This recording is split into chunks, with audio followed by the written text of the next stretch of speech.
Okay, before you do anything else, find something to hold on to, because America was handed one job tonight, picked up a pen, and signed off on a decision so backwards, I have watched the ending 3 times just to confirm I was not hallucinating. We pick up right where the love letters left us, with the couples snapped back to who they were before America's last vote got to play God. 3 pairs reunited, 1 girl coupled up by pure default. And somewhere in this episode, the one person brave enough to say out loud what the entire villa has been too polite to admit is going to deliver a verbal beatdown so clean, so surgical, that I genuinely stood up in my living room and applauded. But here is what is really cooking. There is a vote at the end of this episode so upside down that the boys and the girls walk away furious at each other for completely different reasons. And the 2 people who get sent packing are arguably the only 2 playing this game honestly. A grown man almost cries. A girl who did absolutely nothing wrong becomes the villain of a story she was never even in. And the host who reads out the final results? Let me just say, the producers handed 2 specific people the microphone for maximum emotional damage, and I have never wanted to throw my remote so badly. 2 islanders in particular are about to test every nerve I have left. One keeps preaching honesty while practicing the exact opposite. The other keeps getting punished for being too genuine for a villa that no longer rewards it. We are getting to both, but trust me, by the time we reach that fire pit, you are going to understand why the title of this video is what it is. Before we pour this entire pod out, smash that subscribe button if smart, sassy, no-filter Love Island breakdowns are your love language. Hit the like button and that new hype button because it genuinely helps us grow and reach more tea lovers like you. Trust me, you want to be subscribed for where this season is heading because the rage building in tonight's previews does not cool off by next episode. Now let us spill it, 1 drop at a time. So here is where we stand. The villa has been recalibrated all the way back to who everybody was before America's last little experiment. Melanie and Sincere are back together. Kenzie and Corbin are back together. And then there is Sol and Caleb, left to be coupled up together by process of elimination, which is the romantic equivalent of being the last 2 kids picked in gym class and told to just figure it out. And America, bless its messy heart, has voted again.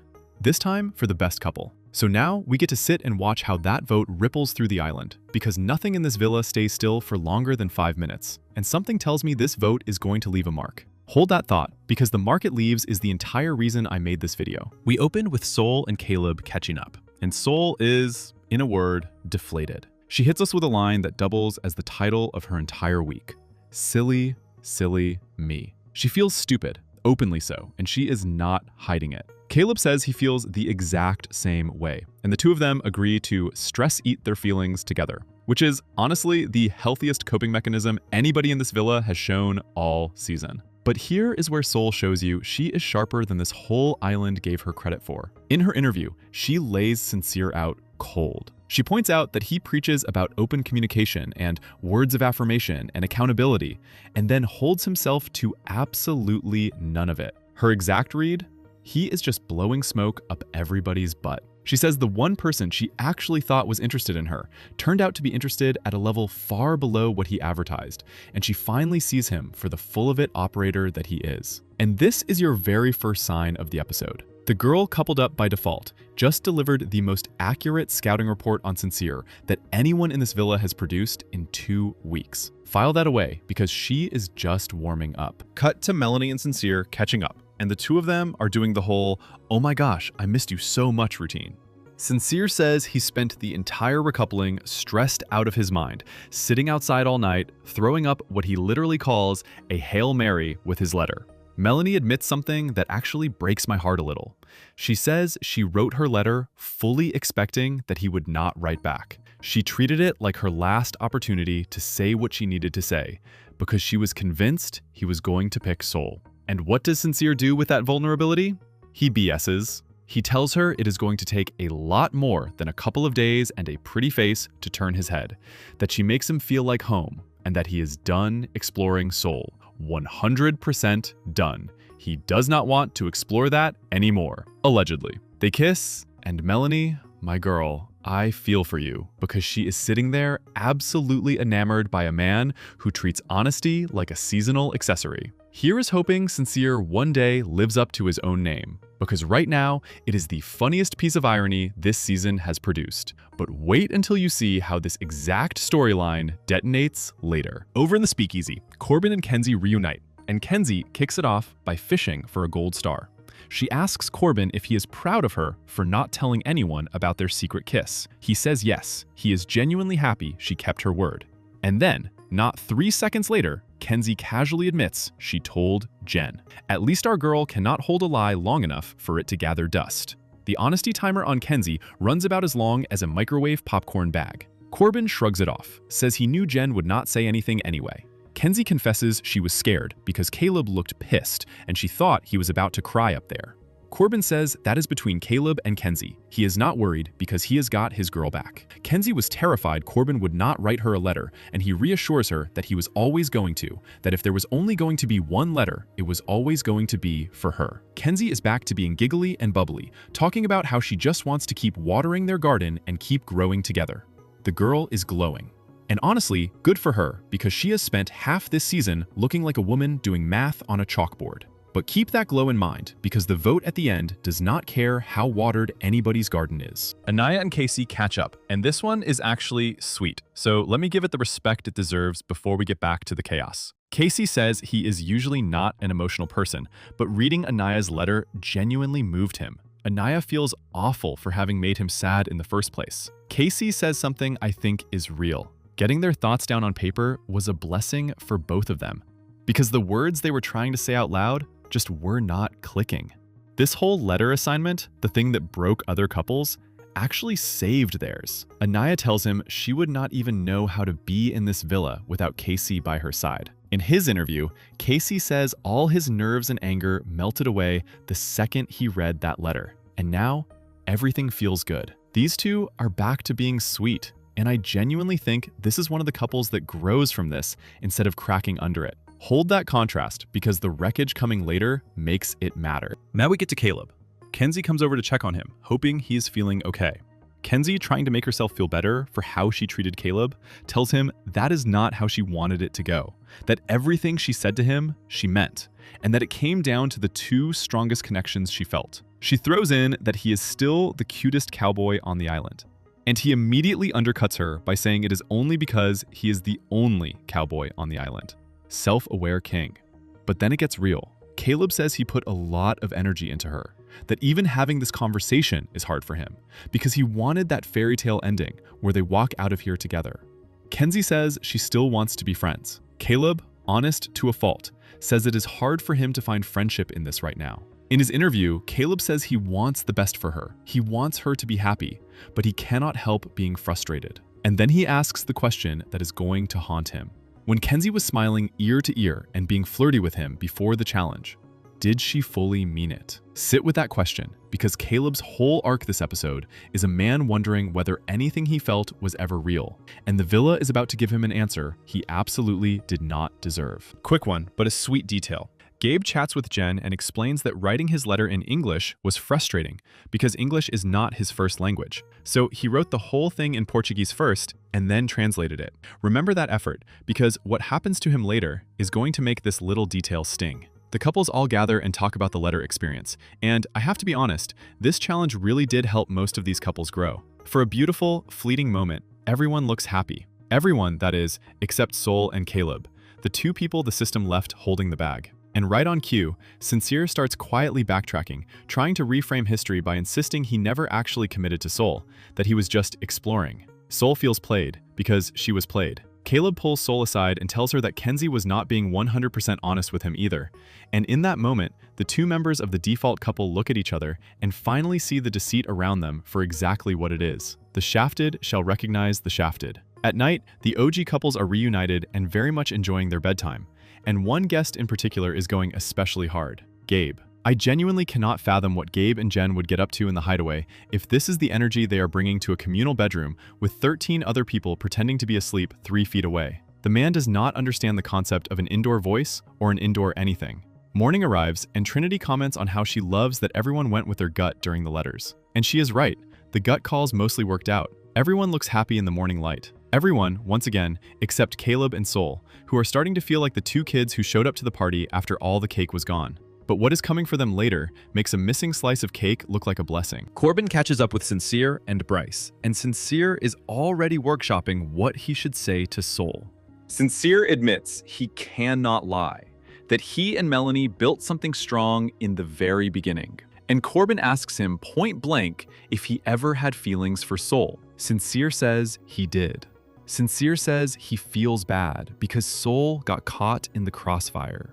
And then he reaches for one of his signature analogies, something about a movie where you have to cut the red wire, except there are 3 red wires. Sol is a sweet girl, he says, but he followed his heart. Bryce asks if Melanie is going to revert back to her old behavior, and Sincere says they talked about their boundaries, and going forward, it is all about respect. And there it is again, that flicker. Sincere, looking conflicted, mid-sentence, like a man whose mouth and conscience are filing for separation.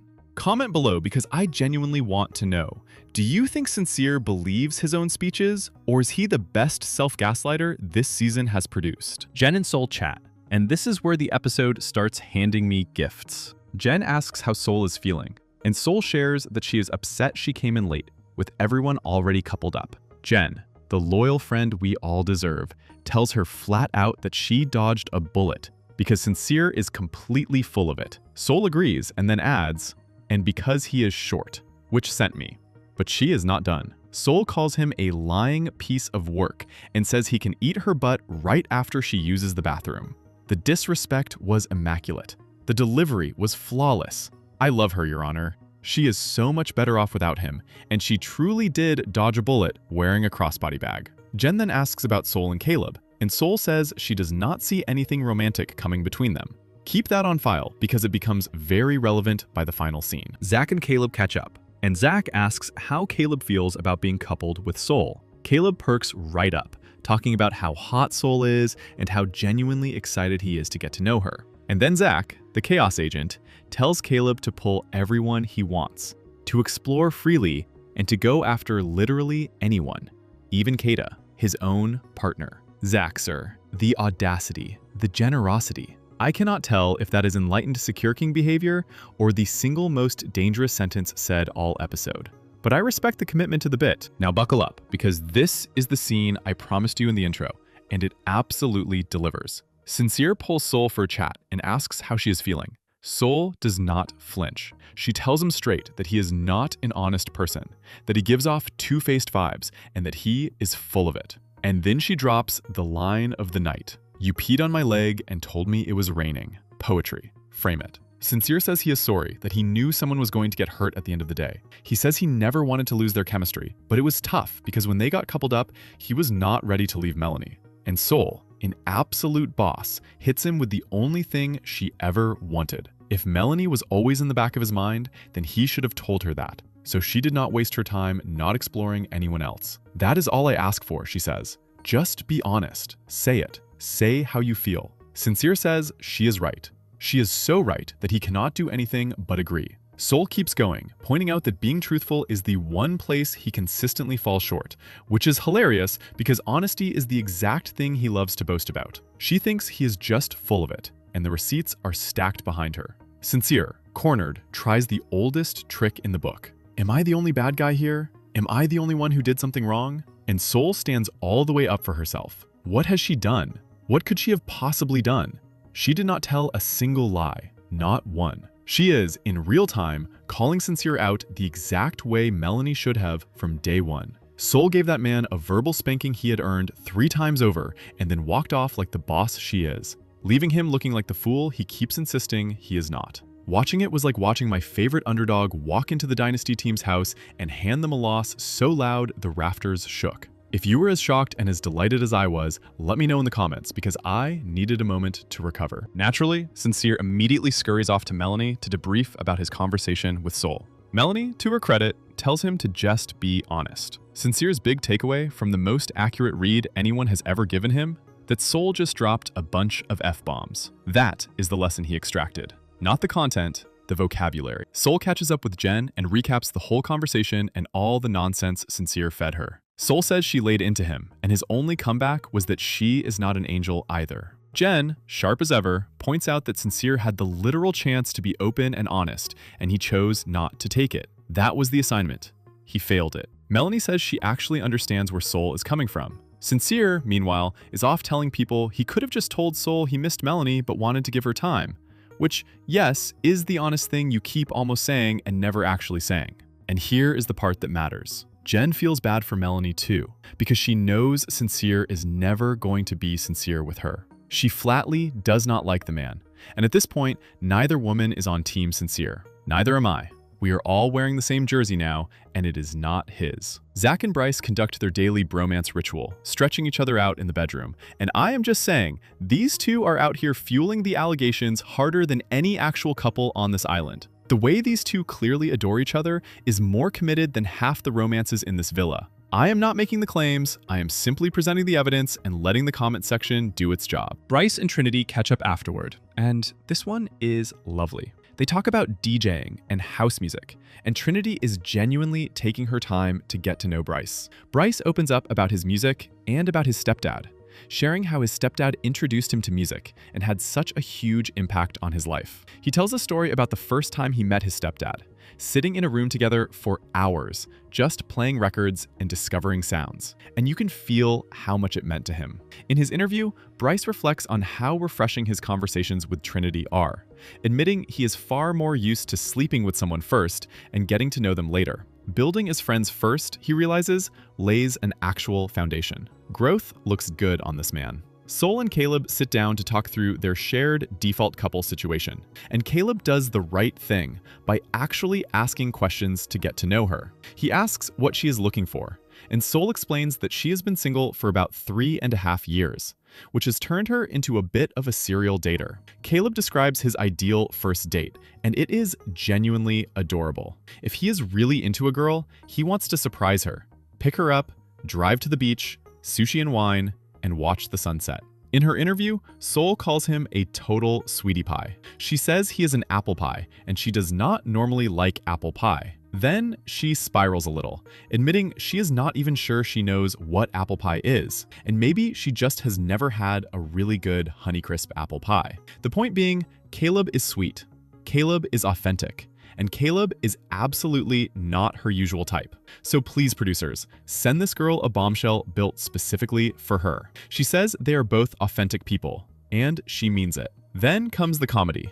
Caleb wants cookies, but Sincere is standing right by the cookies in the kitchen, and Sol announces she does not want to be anywhere near Sincere. Understandable, queen. Meanwhile, Sincere and Melanie are putting on a non-stop PDA exhibition for the entire villa, which, in the context of Sol and Caleb's heartbreak, reads less like romance and more like rubbing it directly in their faces. At night, Sincere tells the boys how his conversation with Sol went, recounting how she told him he should have just been honest if Melanie was in the back of his mind the whole time. Even his own retelling indicts him, and he does not seem to notice. And Caleb, processing his day, makes a quiet but significant declaration. He is done with Kenzie. Just like that, the cowboy closes that chapter. Remember that, because it frees him up for something the previews are very interested in. One detail I clocked that I think everyone missed. Sol does not appear to hold a single thing against Melanie. The two of them are out here taking selfies together. No bitterness, no rivalry, no woman versus woman nonsense. Sol aimed all of her smoke at the one person who actually earned it. And that is a level of emotional maturity this villa does not deserve. The Islanders gather, and Gabe pulls Jen for a chat. Gabe says he is happy with her. Jen says it feels good, and that talking to him is completely natural. She says they have way more in common than anyone would expect, that they both love being outdoors, they both love music. Gabe tells her he does not see himself with anyone else here, and Jen agrees. Gabe says he's going to keep pursuing her and keep investing, handing her reassurance after reassurance. They are, as always, extremely touchy. Jen tells Gabe that in his all-leather outfit, he looks like a singer about to break into a dance move. So Gabe, naturally, gives her a lap dance, because of course he does. In her interview, Jen says they just have fun together and their connection is growing little by little every day. These two are, without question, the most physical couple on the island. Hold that fact, because it makes what the girls do to Gabe later genuinely baffling. Sol catches up with Casey and Bryce and says she is doing okay, but she is honest about the loneliness. She feels like she cannot pull anyone for a chat because everyone is so closed off inside their couples. She notices the social group dynamics, everyone walking around in their little pairs and groups of 3 or 4. And all she wants is to be included. Just include me, she says. After the letters especially, she feels even more shut out. In his interview, Casey owns up that he feels bad for giving Sol the short end of the stick, for not giving her a fair chance to explore with him. He asks Sol what she wants, and Bryce immediately interjects, basically saying, dude, she has been telling you, she wants to feel wanted. Casey being lovably oblivious while Bryce does free emotional intelligence tutoring was the funniest little exchange of the night. And then she appears. Ariana comes in to gather everyone at the fire pit, looking absolutely incredible, with some very important news. The energy in the villa drops about 20 degrees, and rightfully so. She informs them that America has been voting for their favorite couple, and she's going to reveal the 4 safe couples who get to continue their journey on Love Island. The first safe couple is Trinity and Bryce. The second safe couple is Anaya and KC. The third safe couple is Zach and Kata. And the last safe couple is Melanie and Sincere. America. America. I am sorry, but I have serious doubts about this one. I am 100% convinced the producers had a hand in saving Melanie and Sincere, because there is no universe where the audience that just watched Sincere lie to 3 different women in a week looks at that couple and goes, yes, them, protect them. I do not believe it. I will never believe it. That leaves 3 couples vulnerable: Gabe and Jen, Kenzie and Corbin, and Sol and Caleb. And here is the gut punch. Only 1 girl and 1 boy are leaving the villa tonight, and the Islanders themselves have to choose. The safe boys must decide which girl to dump. The safe girls must decide which boy to dump. Brutal. Absolutely, structurally, emotionally brutal. The previews did not prepare me for the moral weight of this. The girls huddle up to decide which boy goes home. They acknowledge that Kenzie and Corbin actually have a real connection. They say Gabe has a connection too, but that he is always seemingly waiting for someone new to walk in. Anaya stands up for Gabe immediately, saying she would feel sick to her stomach putting him out, that she genuinely would not feel good picking him. Her gut was trying to warn the whole group. The girls also talk through Caleb. They feel he did not get a fair shot, but they note he is not currently in a real couple. They agree Caleb is genuine. Anaya keeps championing Gabe, holding the line. Meanwhile, the boys are deciding which girl to send home. Sincere floats Kenzie, pointing out that she jumps from connection to connection, that she has now gone through 4 different guys, and he wonders aloud whether it is just going to be a constant cycle. And listen, watching Sincere of all people raise concerns about someone else's commitment issues is the kind of irony that should be studied in a lab. The boys debate Gabe and Jen. Some say they do not have a strong connection, but Zach insists that they do. Bryce points out that Sol is really looking for a relationship. And then Sincere delivers the cold logic. Sol has to go home because she is the only girl not in a progressing couple. Zach turns to KC and asks the real question: whether KC does not want to see Sol go specifically because he feels he gave her the short end of the stick. He asks KC point blank, if they saved Sol, would he actually explore her? And KC says he would. So there was a lifeline on the table for Sol. Over on the girls' side, the vote between Gabe and Caleb comes down to a tie. A literal tie. The villa could not decide, which tells you everything about how thin the reasoning was about to get. Deliberations end. Decision time. And the boys decide to have Sincere announce their choice. Of course they do. The boys chose Sol. Now, let me be clear about what just happened. The producers 100% had Sincere announce that result for maximum drama, and I am sick about it. The single girl who had the spine to call Sincere out for his trashy behavior to his face now has to hear her own elimination read aloud by Sincere himself. I know my girl was fuming. These producers are nasty. Sol already knew it was coming, but having him deliver it was a genuine disservice. I swear, if they do not bring her back for Casa Amor, I am going to be inconsolable. Then it is the girls' turn, and they have Melanie announce their choice. Of course they do. The matching pettiness is almost artistic. The girls are messy with their reasoning, and you can feel them talking themselves in circles. They admit the boy did nothing wrong. They say he has gotten multiple chances to connect with someone, but that he never seemed content with who he found, always seemingly waiting for the next bombshell to walk in. They say they love this person, but they are not sure he will ever find a real connection in the villa. And then Melanie reads the name. They dump Gabe. I am sick, genuinely, physically sick about both of these. Here's the wild part. Jen is nowhere near as devastated as I expected. She says she is not mad at the girls, just unsure what to do now that she is suddenly single. The boys, on the other hand, are furious because they made their choice based on current visible connections, and the girls made theirs based on a misconception about Gabe. The boys are in open disbelief, and the girls, seeing how upset they are genuinely confused about what they did wrong. Sol, walking out, says she is not surprised at all. Everyone has been closed off since the moment she arrived, so in a way, they are just putting her out of her misery. She came too late to the game, despite trying day in and day out. And Sincere, because he cannot help himself, makes some pointless comment that proves he still does not understand a single thing that happened. The man is narrating his own villain arc, and somehow still missing the plot. Then the previews roll, and the guys are pissed. Zach and Bryce in particular look genuinely upset, and I cannot lie, the tension reads real. This is not blow-over energy. This is a fracture. Honestly, Caleb was done wrong too, though to be fair, he was not in a strong connection. And I cannot even fully blame the girls, because America should never have put these people in this impossible position to begin with. That is the original sin here. But I am sick to see Gabe go, because he was one of the only people on that island experiencing the villa for exactly what it was supposed to be. Fun, open, present. Maybe this is a blessing in disguise and he can reach back out to Beatrice. The real question is whether Beatrice would even have him back after everything she has watched him do with Jen beneath those communal sheets on national television. Ugh, I cannot even stand to look at Sincere's face right now. Tonight, we get the repercussions. And buckle up, because the excuse the girls give for all of this is, and I cannot stress this enough, the weakest justification I have heard all season. So before we pour this entire pot, do me one quick favor. Smash that subscribe button if well-spoken, slightly unhinged Love Island breakdowns are your love language. Hit the like button and that new hype button because it genuinely helps us grow and reach more tea lovers like you. Trust me, you are going to want to be subscribed for where this season is heading because Casa Amor is right around the corner and this villa has no idea what is coming. Now let us spill it. We open on Gabe's reaction, and honestly, the man handles it with more grace than I would have. He says he gave his best, and that when you put yourself outside your comfort zone, you make yourself vulnerable, especially when you are sharing your real thoughts. He says he came here to explore and find his best connection, and if they decided this, then he respects it. And then he says the thing that got me.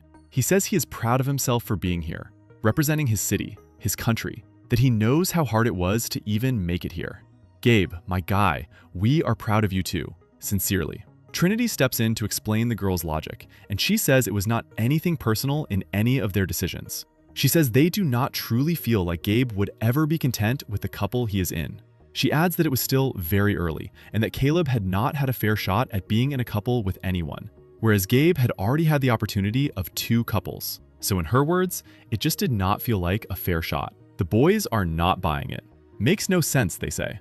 And then Melanie picks up the baton and clarifies the real argument. It did not matter who came in for Gabe, because he was never going to be content. He was always waiting for the next bombshell, the next connection to come along. Here is where the boys get confused, and where I am right there with them. Gabe did not choose to leave B. B was taken for him. He did not walk away from anything. The villa rearranged the furniture and then blamed him for sitting in a different chair. And then Sol, on her way out the door, drops the cleanest line of the whole exchange. She asks, "Isn't the point to be open though?"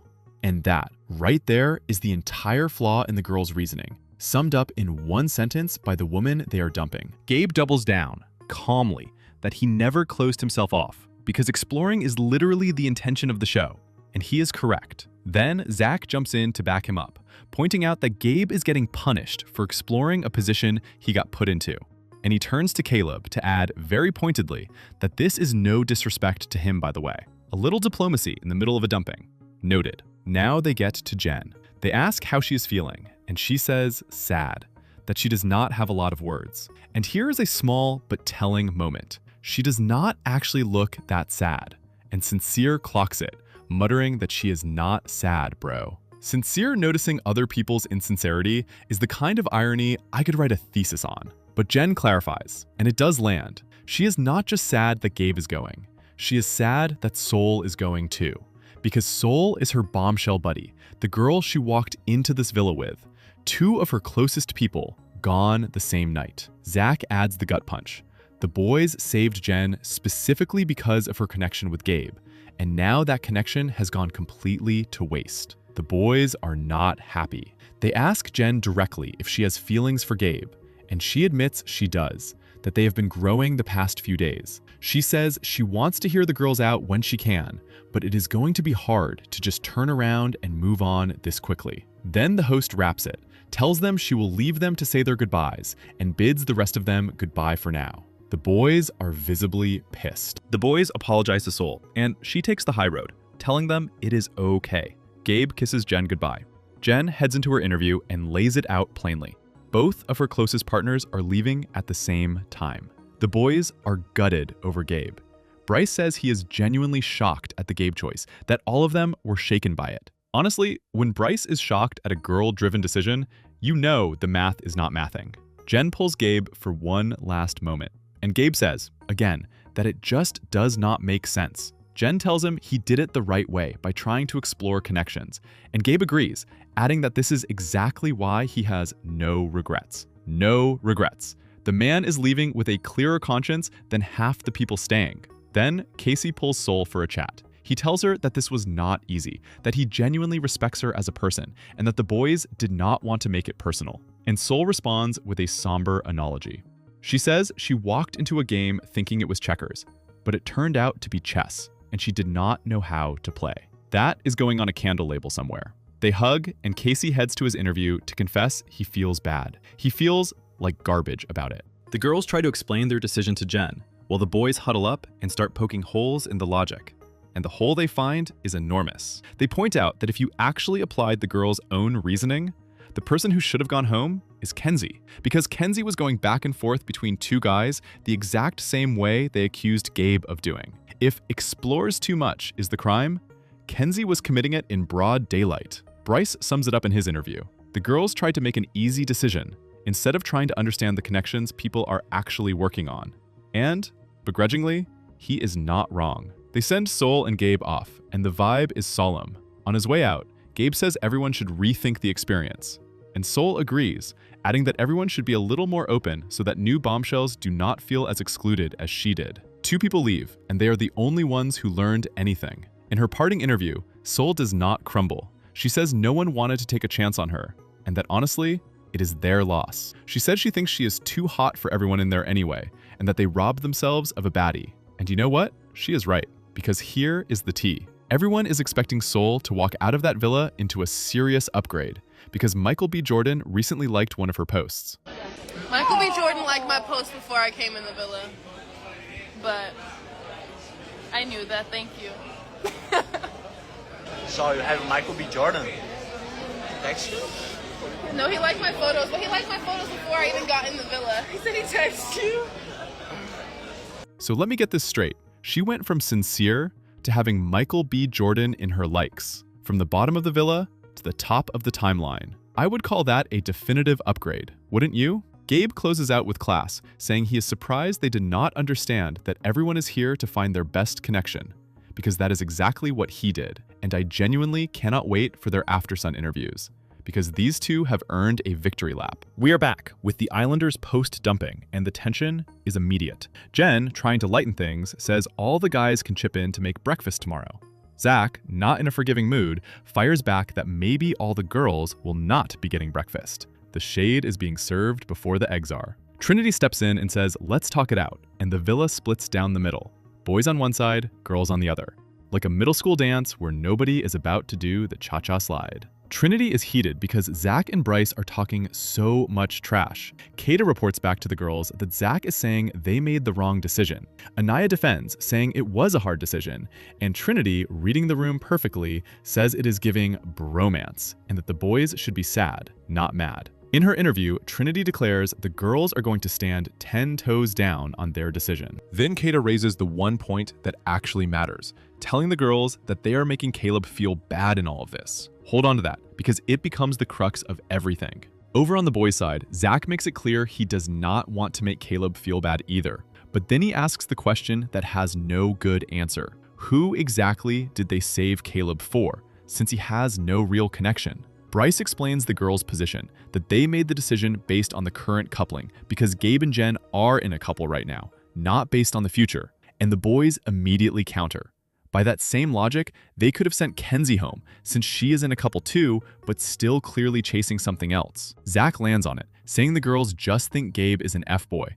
And then Bryce, of all people, delivers a line so genuinely sharp I had to write it down. He says just because Gabe is promiscuous does not mean he is incapable of loving somebody, and that this is the most slut-shaming thing he has seen in his entire life. Bryce reading the room correctly. Twice in one episode. Somebody check the sky for falling objects. Jen and Caleb pull each other for a chat, and Jen says she is just trying to process everything because now she is single and her best friend is gone. Caleb, sweetly, calls out the obvious.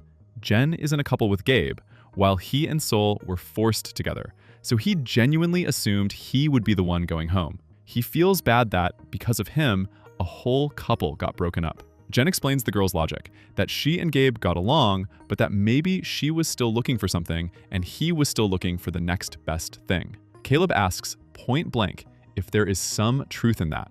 And Jen, to her credit, admits it. She says she had been feeling lusted over. There it is, the little crack in the wall that tells you the girl's excuse was not built on nothing, even if it was built on the wrong foundation. Jen heads to her interview and says she wishes Gabe were still here, but she does not want to be angry at the girls. Caleb consoles her.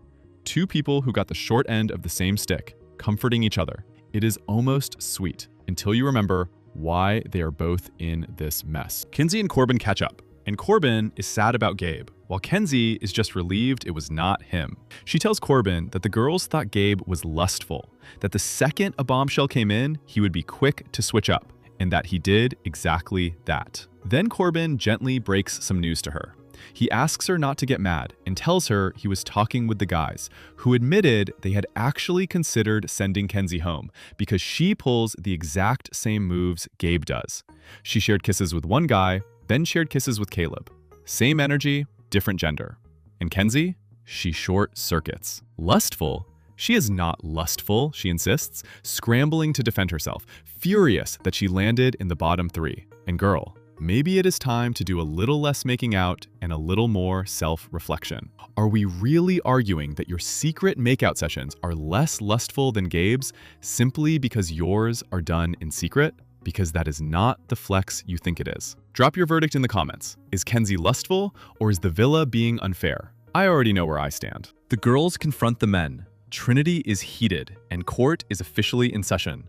Let us hear both sides. Trinity's opening question is a good one. She asks why the boys made Sincere be the one to announce the dumping, because that was messed up. And I had the exact same thought, Trinity. Of all the people to deliver bad news, they picked the human personification of bad news. Bryce lays out the boys' reasoning. They chose based on who was actually locked into a current connection. And even though Gabe and Jen were put together by voting, they had the chance to move on or re-choose through the letters, and they chose each other again. That to Bryce is a connection that is building. Then Anaya explains the girl's side, and this is where my blood pressure achieved a new personal best. She says it was a hard decision. Obviously Corbin was going to be safe, so it came down to Caleb or Gabe. And she admits, openly, that picking Caleb to dump would have been the safe choice. But they felt Caleb got the short end of the stick because they had pushed Kenzie on him, thinking Kenzie was his ideal type, and they had not realized Kenzie's connection with Corbin was going to be so strong. So they would feel really bad voting Caleb out when he is genuinely here to find a connection. Let me translate this for the back row. The entire argument for saving Caleb and dumping Gabe was rooted in the girl's own mistake of pushing a guy onto Kenzie who turned out not to be her type. So at the heart of this decision, they were tailoring everything around Kenzie's feelings. And this is what pisses me right off. I am actually more mad at this decision now than I was yesterday, and I did not think that was possible. Are you so for real right now? That was the reason? Because you thought you were doing Kenzie a favor, and when Kenzie doubled back to Corbin and your little favor backfired onto Caleb, you decided to fix it by kicking out Gabe, one of the strongest connections in the villa? Do you not remember his letter? Did you not hear it? Did you not see this man's emotions when Corbin chose Melanie over B and ripped Gabe's partner away from him? What was he supposed to do? Sulk in a corner? He explored what America assigned him to explore, and he did it with his whole heart. I am, and I cannot stress this enough, sick. And then, of all the people in that villa, Zach says the exact thing I was screaming at my screen. he turns to the girls and turns their logic right back onto them. He asks them, so are they now going to pull Caleb for a chat tomorrow to actually get to know him, since they forced Kenzie on him and that was their fault? He says, go on. I want to see you all talk to him tomorrow and give him a fair chance. Trinity claims she will, if that will make Zach happy, and I think the girls are genuinely losing the entire point. Zach clarifies he is not mad, he is simply using their own logic. He acknowledges they had a tough decision, and that tomorrow everybody will get over it and be friends. But he calls their whole "we forced Kenzie on Caleb" reasoning exactly what it is: a scapegoat argument. Clean dismantling. No notes. I love my girlies. I do. But watching their friendship with Kenzie cause this diabolical mess is killing me in real time. Casey stays quiet during the trial, but he saves his real insight for his interview, and it is razor sharp. He points out the obvious contradiction. They picked Gabe because of lust, when every single person in that villa is kissing each other every day, slapping each other's butts, doing all of it.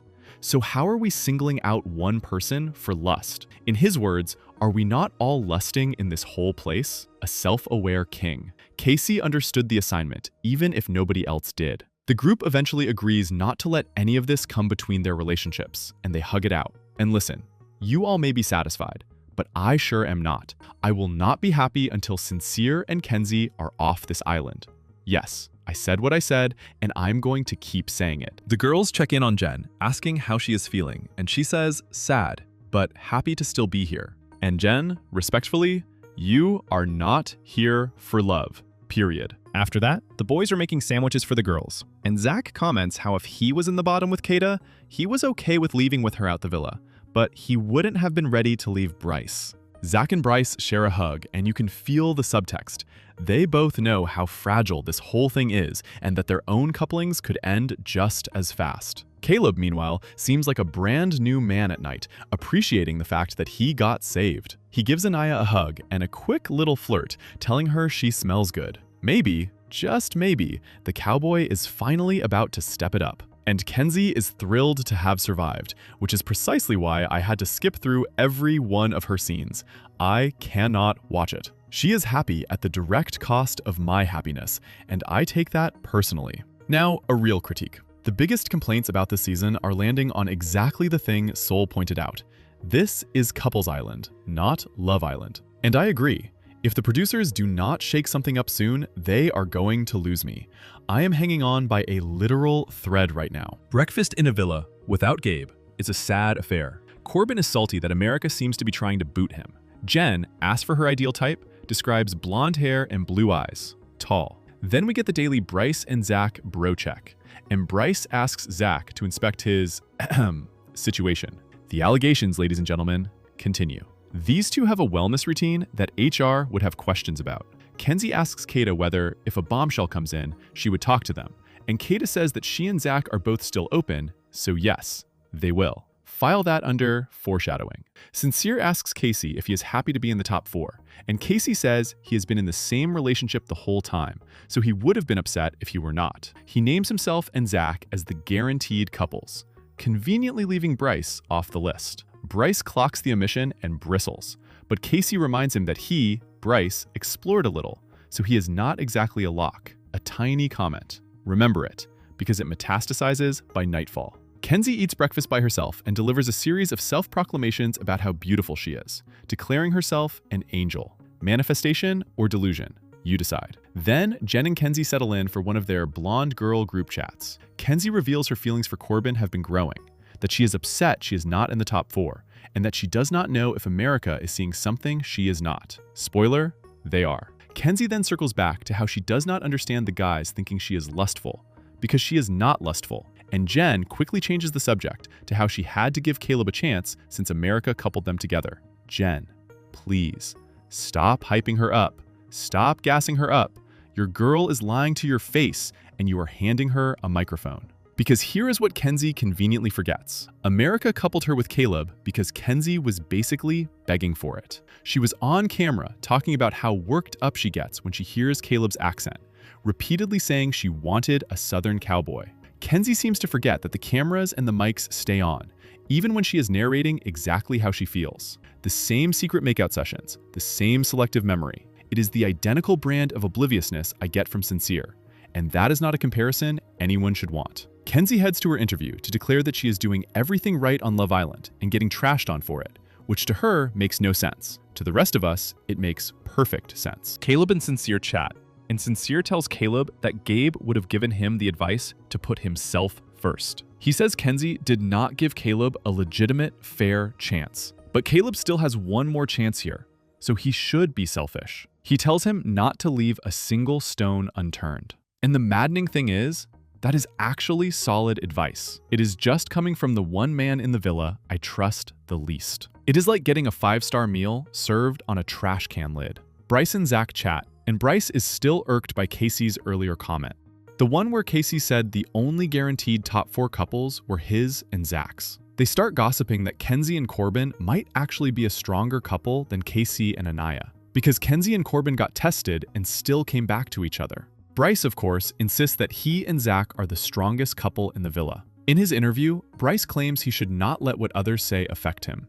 He says he likes his story with Trinity, that he is reaffirming his feelings for her. But here is what we have to understand about Bryce. What he says is very often the opposite of how he actually feels. That one innocent passing comment from KC has burrowed into his head and made him insecure.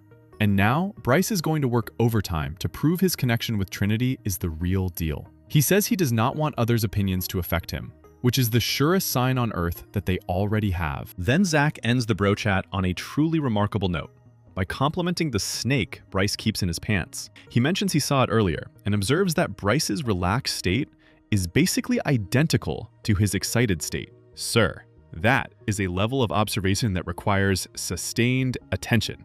And maybe, just maybe, we now have a little more insight into why Trinity has been so thoroughly enamored with the skinny, frail-looking Bryce. Anyway, Bryce looks at Zach like Zach is the one he actually wants. And honestly, these producers do not have to work hard for the allegation edits. The cast is feeding it to them like baby food. Caleb gets a text, and it is challenge time. Islanders, fix your crowns and hope the slipper fits. Find your fairy tale. The boys are dressed as princes, the girls as princesses, all presented by Maybelline. Here is the game. A handsome prince bursts through the castle doors, slays a bunch of dragon eggs, gets absolutely slimed in the process, and then answers a fairy tale question by picking which islander best fits a brutal description. First up, Sincere reads his question. Which prince is living in a fairy tale instead of reality? Sincere picks Zach, saying the lack of testing his faith swayed his opinion. Zach, in full character, claps back or simply did not want to explore. Touché. Now Zach, having been picked, has to choose a girl who is not Sincere's partner to kiss for Sincere. Zach picks Anaya, and you know Zach was being messy on purpose after what Bryce told him about KC. The girl then decides whether to kiss the prince or turn him into a frog. Funnily, Anaya does not hear the rules right, so she decides to turn Sincere into a frog and then immediately jumps onto his lap to kiss him anyway. Plot twist of the century. Casey is deeply uncomfortable watching one of his best friends kiss his girl. Then comes the part where the producers, having officially run out of dignified ideas, have the prince test out every girl's toes. Yes, toes. Sincere kisses the toes and places the slipper on his actual princess, Melanie, who therefore receives a lovely helping of second-hand toe mouth and weirdly seems to enjoy it. Love is strange. Corbin is next, and his question is, which prince has the fairest maiden of them all? Corbin picks Zach because at this point, every boy is gunning for Zach. Corbin makes it clear he thinks Kata is gorgeous. Zach, fully in shit-stirrer mode today, picks Melanie to kiss Corbin. Melanie decides to kiss Corbin, and she goes in. The boys are out here physically shielding Sincere's eyes. Kenzie says she was actually proud of Corbin for keeping his hands at his sides. Corbin then places the slipper on Kenzie, naturally. Bryce is up, and his question is, which prince is playing the role of the hero but is actually the villain? I knew his salty self was going to pick KC, and he does. Bryce delivers a whole, he is a hero, but thou intentions confuse thee monologue, leaving everyone equally confused because none of them heard how much Casey's remarks stung him earlier. Casey picks Jen for Bryce, and Jen goes in on the kiss. And here is the running gag the universe keeps writing for us. Jen is now officially the second girl to leave negative Yelp reviews on a Bryce kiss. We went from turtle tongue to too much teeth. At this point, Bryce's mouth has a 1-star rating and a long comment section. Bryce, however, takes the toe portion deadly seriously because he is a self-proclaimed fan of feet. He picks Trinity as his princess and gives her some extra toe licks for good measure. So I guess Trinity is at peace with that turtle tongue relocating to her toes. To each their own. Caleb is next, and his question is, which prince is under a love spell instead of real feelings? Caleb says his feelings have not really been tested yet, and he picks Bryce. Bryce looks pissed. That is now the second person challenging his relationship in one challenge, and you can see him keeping score. Bryce, being messy, picks Kenzie for Caleb, citing unfinished business. Kenzie decides to kiss Caleb and gives everyone a full show. And then Caleb's princess pick gets interesting. He chooses Kada. Zach did not see this one coming. Kada looks excited. Zach looks furious. And since Caleb is the only person not in a couple, this little choice is going to have real consequences. Comment your predictions. Does Caleb's Kada pick blow up or fizzle? I have a theory, and I'm saving it for the end. Casey is up, and his question is, which prince thinks he is royalty but is actually a side character? Casey picks Corbin, noting that Corbin is fairly new, but sure talks his talk. Corbin picks Kada for KC, randomly. Kada decides to kiss KC and goes in, and KC takes it up a level, lifting her up and giving a little butt slap, because he wanted to make a point that everyone in here is there for the lust. Subtle. He picks Anaya as his princess and gives her some extra affection, because it seems the only time KC reliably gets love from Anaya is during these challenges. Finally, Zach, our true English prince, takes the floor. His question is, which prince would steal someone else's happily ever after? He picks Bryce. To remind him, he is not over the whole Bryce trying to pull Kada thing. Bryce responds by picking Trinity, his own girl, for Zach. And in a twist, Trinity is the only one who picks the frog option. And Bryce actually encourages his own girlfriend to kiss Zach anyway. Trinity goes in. Bryce explains he had to offer up his own maiden to Zach to get even. Zach, naturally, goes in on the toes with that famously long tongue of his, but does pick his girl Kada as his princess. And I genuinely do not understand how the girls can be happy after these glass slippers have been on this many toes.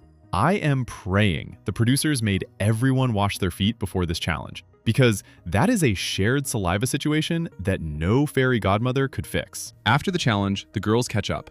Kada loved the toe portion, and they all marvel at how much Bryce loves feet. Corden calls out the guys for how nasty they got with the toes. Kada brings up how wild it was that Caleb picked her, and when the girls ask if she is open to a chat with him, she says she is. Zach, meanwhile, was absolutely not expecting the Caleb picks Kada development. Bryce explains why he picked Casey, saying it was because Casey tried to act like it was not his vote to dump Soul. Casey admits he might catch some heat from Anaya for the whole thing, and right on cue, Anaya is back in her feelings about the challenge questions. She is convinced the boys are having conversations behind her back that she is not aware of because Casey does not talk to her enough. The girls tell her not to overthink it until she has an actual conversation.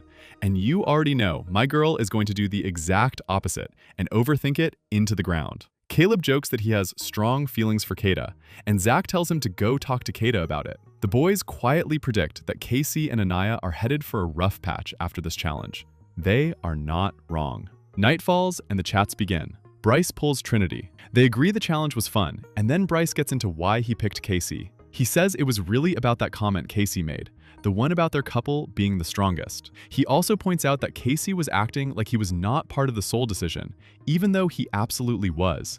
And he calls out that Casey never fully explored Soul either. This lands, and now Trinity is souring on Casey and his comments. Bryce asks about Anaya, and Trinity says Anaya likes Casey a lot. Bryce admits Casey does like Anaya back, and they wrap up by reaffirming how happy they are. So, in summary, a gossip session dressed up as a relationship check-in. Bryce planted a seed, and you are about to watch it grow. Caleb and Sincere chat again, and Sincere notes that challenges build chemistry. He asks if Caleb would pursue Kata, and Caleb says that while he loves Zach, Kata was one of the people who caught his eye early on. Sincere encourages him to explore Kata. Sincere out here running a full mentorship program. The audacity is almost admirable. Zach and Kata are chatting about the challenge, with Zach admitting he felt some kind of way about how excited Kata got during it. And just as Kata is explaining herself, Caleb walks up with the most impeccable timing and pulls Kata for a chat. Zach plays it cool, telling Caleb to go for it, but adding, no legs over the back. The one rule. Iconic. Then he immediately transforms into an eagle-eyed stalker, watching from a distance. Kata tells Caleb she was surprised he picked her, and Caleb says she was the first person to catch his eye, all the way back in the Big Bed Challenge. He gets to know her, learning she is a big animal person. She has a pit bull named Kaya. Caleb has chocolate labs, and a beautiful interspecies dating profile is forming. Caleb mentions that she and Zach seem closed off, and Kata says they are actually still open. In her interview, Kata shares that Zach is jealous, and that he should be jealous. Then Caleb asks her, sincerely, whether she is truly open to exploring things, and Kata confirms that she is. And oh no. I really hope Caleb is not being led into another situation where a girl tells him she is open just to keep him pursuing her when she is not actually open at all. Kata, I am begging you, please be honest about your real feelings here. We have seen this movie before, and it does not end well for the cowboy. Anaya and Trinity have a chat, and Trinity passes along that KC made a comment about being surprised that she and Bryce would be among the top couples. Anaya says she did not see it at first, but now she sees the two of them being good together. Trinity says she can genuinely see herself with Bryce outside of the villa. Sweet on the surface, but watch what Trinity does next. Caleb checks in with Casey and asks about him and Anaya. Casey reveals he is still open and that he is ready to explore at full force. I think his whole experience with Soul taught him that he needs to go all in instead of hesitating. Anaya, separately, is talking about how happy she is with Casey after the letters. Casey echoes that he is more open to explore after the Soul experience. Two people, same couple, completely different scripts. What could possibly go wrong? And then Trinity goes back to Anaya and drops the tea that detonates the whole thing. She tells Anaya that Casey was one of the only guys who actually wanted to keep Soul. She insists she is not saying it to get into Anaya's head, which is, of course, exactly the thing people say right before they get into your head. Anaya, who wants to be with someone she can build a life with outside the villa, takes it straight to the chest. In her interview, she says Casey has told her multiple times that he is over Soul, and now he suddenly wants to be Captain Save-A-Ho. The Soul rescue mission has reopened a wound she thought was closed. And just like that, the seed Bryce planted in Trinity, that Trinity carried straight to Anaya, has officially bloomed into next episode's drama. The villa's most efficient supply chain is gossip. Anaya pulls Casey for a chat, and from the top, it is clear this is not a casual check-in. This is a woman conducting a full debrief with the energy of an HR director who already knows the outcome and is just looking for a confession. She wants to talk about Bryce picking Casey in the challenge. Reasonable enough. But then she pivots. And here is where it gets thorny. She asks Casey directly, if Soul had still been in the villa, would he have explored her? And Casey, to his credit, does not lie. He says yes, he would have pulled Soul for a chat. Now, before we move on, I want to acknowledge something. That is actually the correct answer. That is the honest, mature, emotionally intelligent answer. Soul was literally there to be explored. That is the entire architecture of the show. Look where we're at. We're in Love Island. Like, we're here to make other connections. I have to meet other people other than you. And yet, the second those words leave his mouth, Anaya's face travels through approximately 7 stages of grief in 4 seconds flat. She tells him she finds it weird, that he was the only one rooting for Soul to stay. Casey, for the dozenth time this season, tries to explain that wanting to explore is not the same as wanting to leave her, that he still has to meet other people, that they are on Love Island. That is the show. These are not revolutionary concepts. He says it plainly in his interview. We are going backwards again. He sees the cycle. He is watching it happen in real time, and there is nothing he can do to stop it. Anaya, in her special flavor of passive aggression, tells him she is not mad. But you understand where I'm coming from. Like, I'm not mad or anything, but She just finds it twisted. And then, as she has done every single time Casey tries to exercise the basic rights of a Love Island contestant, she gets up and walks off. Anaya, you are losing me. Not because wanting security is wrong, but because you keep handing Casey invisible rules he cannot win against and then penalizing him for not knowing them. The man answered a hypothetical honestly, and somehow that is the crime.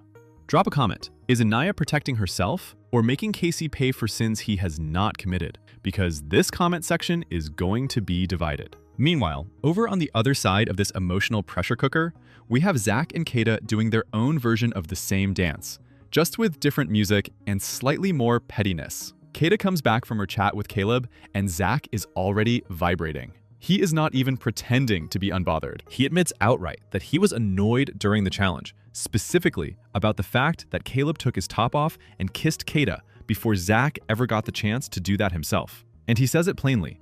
That was supposed to be his moment. He was always going to take his top off and do that with her. And now Caleb went first and stole the specialness of it. Okay, Zach, are you for real? That is the pettiest thing I think I've heard all season. Kata does her best to reassure him. She tells him it was special with him. Trust her. She also confirms that while Caleb is not someone she would walk up to in a bar, she told him they could have more chats. And she is open to getting to know him more. Now watch what Zach does with that information. He immediately jokes that he is going to pull Melanie for chats. Classic immature deflection humor. It lands with approximately 0 laughs from Kata, who can see exactly what he is doing.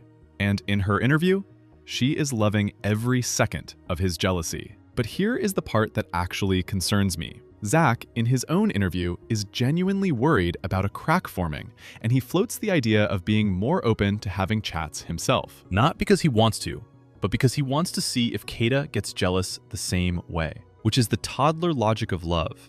And it is about to meet Casa Amor head on. What do you think? Drop it in the comments. Is Zach's jealousy endearing or exhausting? In what I can only describe as a scene where someone brought a complaint to the manager and the manager responded with evidence they did not ask for, Kenzie pulls Casey and Sincere aside to address what Corbin told her about the boys apparently considering sending her home during deliberations. Kenzie's argument? That she has not been lustful the way Gabe was. Comparing me to Gabe, I haven't been lustful like Gabe was. That the comparison is not fair. And I have to stop us here. I think Kenzie is not aware that these mics and cameras are on her 24/7 on the show. The wet comments, the French fry situation we will get to shortly, the hideaway ambitions, all of it sitting quietly in the background like politely unsatisfied customers waiting to leave a Yelp review. Casey and Sincere defend their process. She was genuinely last on their list to send home. Kenzie says she is fine now. Kenzie is still framing Gabe as the cautionary tale of lust, while positioning herself as the model of restraint. And at some point, the show is going to put those two things in the same frame and let them sit there together. And it is going to be very informative. Another thing that irked me about her in this episode, as Kata is trying to talk to Kenzie about her frustrations with Zach, did you notice how Kenzie just checks out of the conversation and lets her vent to Melanie? Private conversation? I can come back. No.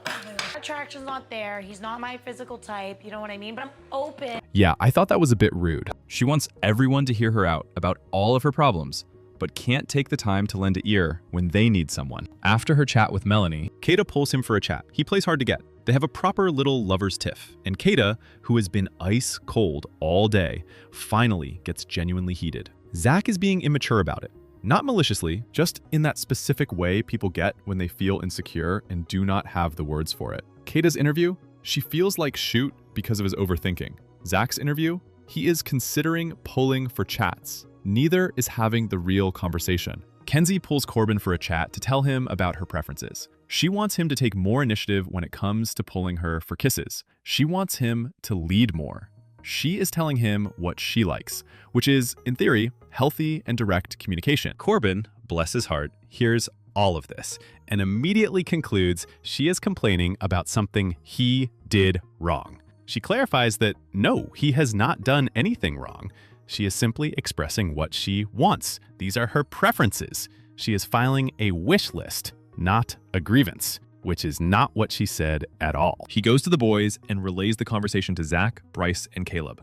And his summary is that Kenzie said she does not know if he likes her. Corbin has misread the room so thoroughly that he needs a compass, a map, and a local guide to find his way back to the actual conversation that occurred. Night falls, and the villa does what it always does under darkness. Reveals things people would prefer stayed hidden. Trinity is finally getting a proper look at what Bryce is working with, and her review? She calls it Cute. Could you be showing everybody with me? You can take a look. I'm soft though. Ooh, it's cute.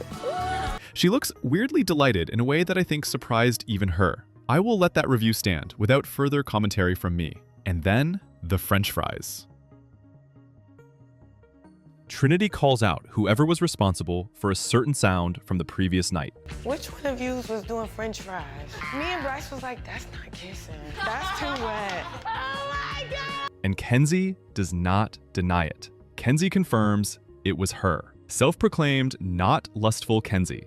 The prosecution rests. Trinity, who might genuinely be my favorite narrator in this whole villa, calls it out with zero malice and maximum entertainment value. This woman has her finger on the pulse of this house, and she deploys that information like a seasoned chess player. I love her. Comment your hot take below. Does Kenzie get to keep calling herself not lustful, or has the defense officially crumbled? Because I need the jury to deliberate. The next morning opens with the kind of small, telling details that look like nothing, but mean everything. Caleb, who is still single and technically has no one in here to impress, makes breakfast for Jen.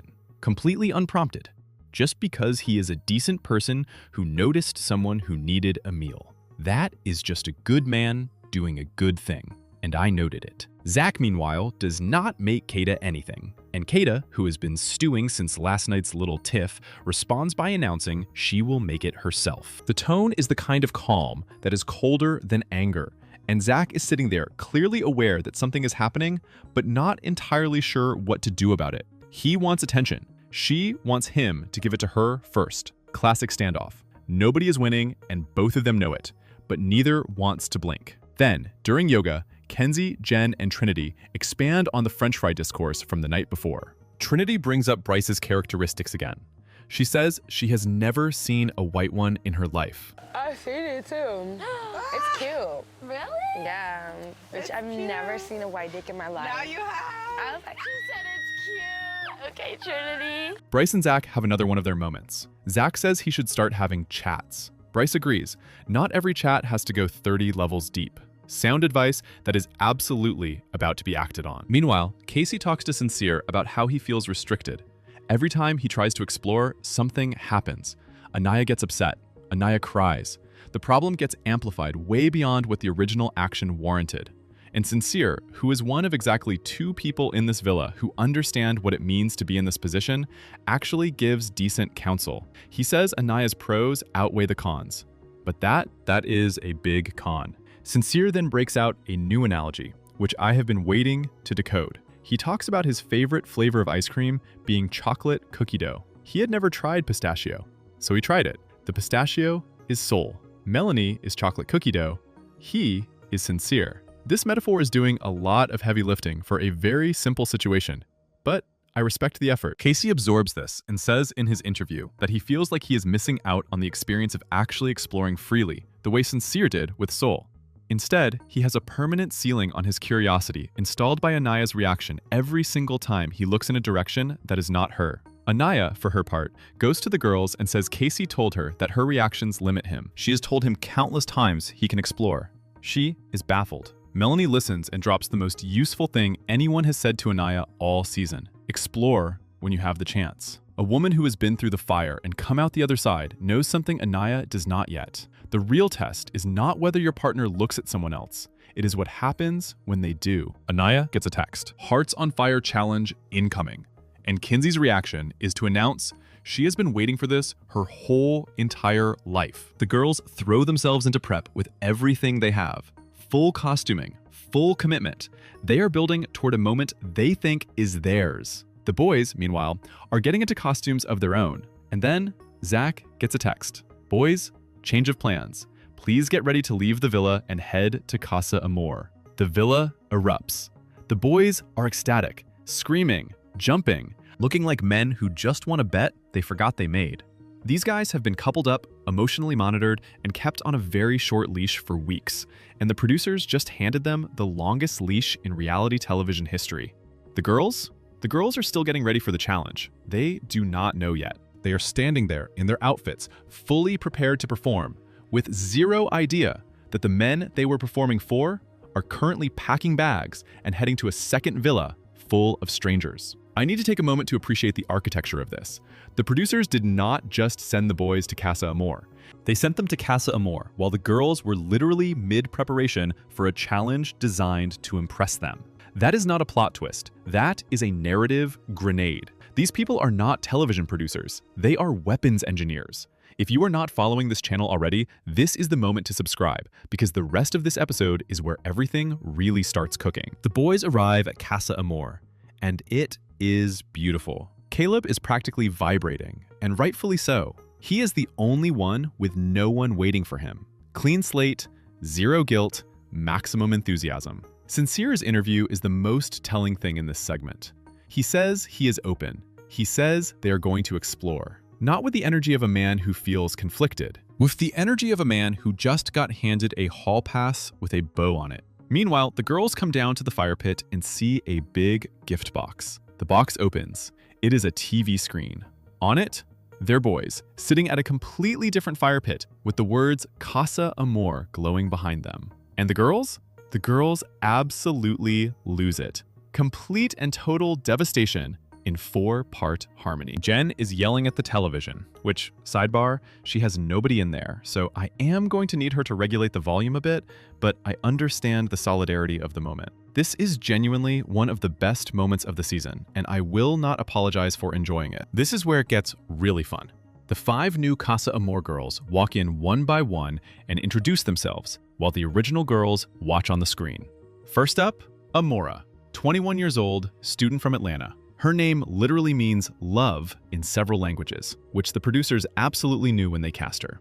She wastes approximately 0 time. She starts with Caleb, moves to Bryce, and then gets to Casey, who immediately goes extra handsy. Anaya, watching from the villa, Casey always doing the fucking most, but people be thinking I'm crazy, like I'm going insane. I ain't gonna lie, if that's the first one, this motherfucker gonna be. is visibly scared. Her face in that moment is the face of a woman who suddenly understands what she has been restricting. Then, Sincere gets his turn with Amora, and he ends things with that signature, lingering stare of his. The one that says, I am approximately 3 conversations away from doing something Melanie will not enjoy. Next, Parmita, 27, from San Antonio, originally from Iran, personal trainer. She enters and Zach's entire operating system goes offline. Oh yeah, I'm cooked. I'm cooked. I'm cooked. I'm cooked. I'm cooked. No, please. He is cooked, and he is not wrong. She is exactly his type, and he is not even trying to hide it. Zach is flirting hard. Kata, watching from the villa, looks like she is about to cry. That is not hyperbole. That is a woman watching her man confirm her worst fear with a smile on his face, while she stands in a different location with no ability to intervene. Welcome to Casa Amor, Kata. Then Corbin gets to Parmita and goes absolutely all in. In his interview, he is not even subtle. He says he is in trouble. Parmita heard him. She likes the energy. And then Corbin says something that the producers clearly knew they needed to mic clearly. I'm going back with somebody different, bro. And the girls hear it. On the screen, Kenzie hears it. Her interview is a quiet devastation. She says she thought they had an actual connection, and now she sees what everyone was telling her from the start, that he was just an F-boy. Casey comments nearby. I'm about to climb this fucking tree. He said Kenzie out the window. What did he say? Kenzie out the window. Kenzie out the Which is a perfect summary. Kenzie, for her part, looks done. And I need to be honest with you, part of me is not even sorry. This is the shakeup this villa needed. Kenzie has been playing it safe and playing the victim in equal measure. And watching her have to confront the reality that her man is not who she constructed him to be, that is growth material. Painful, public, televised growth material. Are you shocked by Corbin? Drop it below. Because I want to know if anyone saw this coming. Tall blonde Jaden, 22, from Newberry Park, California, walks in, and she has a very specific focus from the jump. She is checking the room, and she is taking notes. Caleb is excited in the way only a single man at a party can be excited. Bryce, in his interview, says something that Trinity will hopefully never, ever see. And I am going to leave it at that. Zach with Jaden, enjoying it. Kata is now beyond twisted. She watches Zach and says out loud that he is nasty. And she means it with affection and frustration in equal proportion. Casey goes to work on Jaden in a way that proves this man has been holding something back all season. And then Jaden takes Corbin over to the pool and gives him special treatment. After which, she tells the girls in her interview that she is feeling Corbin specifically. The man is collecting interest points like a frequent flyer program. Then comes Tiara. She is a nanny, and she walks in already knowing exactly who she wants, KC. She has said it in her interview before she even gets to him. She has claimed him. She is not here to browse. She has a specific item in the cart. Trinity watches Tiara with Bryce and immediately gets the ick. But when Tiara gets to Casey, she goes extra hard. Casey, for once in this entire experience, is fully present and fully enjoying himself, without someone waiting to process his feelings on the other side of the room. He goes in. In his interview, Casey says something that actually made me pause. He says that in the first challenge, nobody came to his door.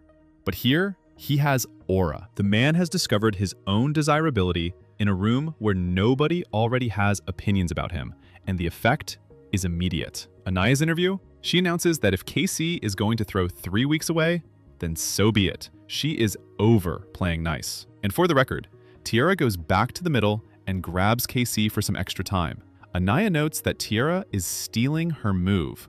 Alana, 21 from Miami, walks in with cute, petite energy and immediately gravitates toward Bryce. She seems to have a specific type, and Bryce is somehow it. In his interview, Bryce says he genuinely seems to like Alana, which is a sentence Trinity will need to process carefully if she ever watches this back. Casey slaps Alana's butt. She immediately redirects him. No touching. Casey laughs it off. The dynamic is clear. Sydney from Naples, Florida, 25 years old, medical assistant in cardiology, walks in with the confidence of a woman who has read the room and determined she belongs at the top of it. She announces she is a self-proclaimed baddie, and she is there to take someone's man. Trinity watches Sydney arrive and says on the screen, Why would y'all get a dupe of me? Like, I'm irritated as fuck. I love Trinity for this. Her first instinct watching a woman who looks like her walk toward her man is a compliment. That is genuine self-assurance, not a performance of it. Sydney makes her rounds.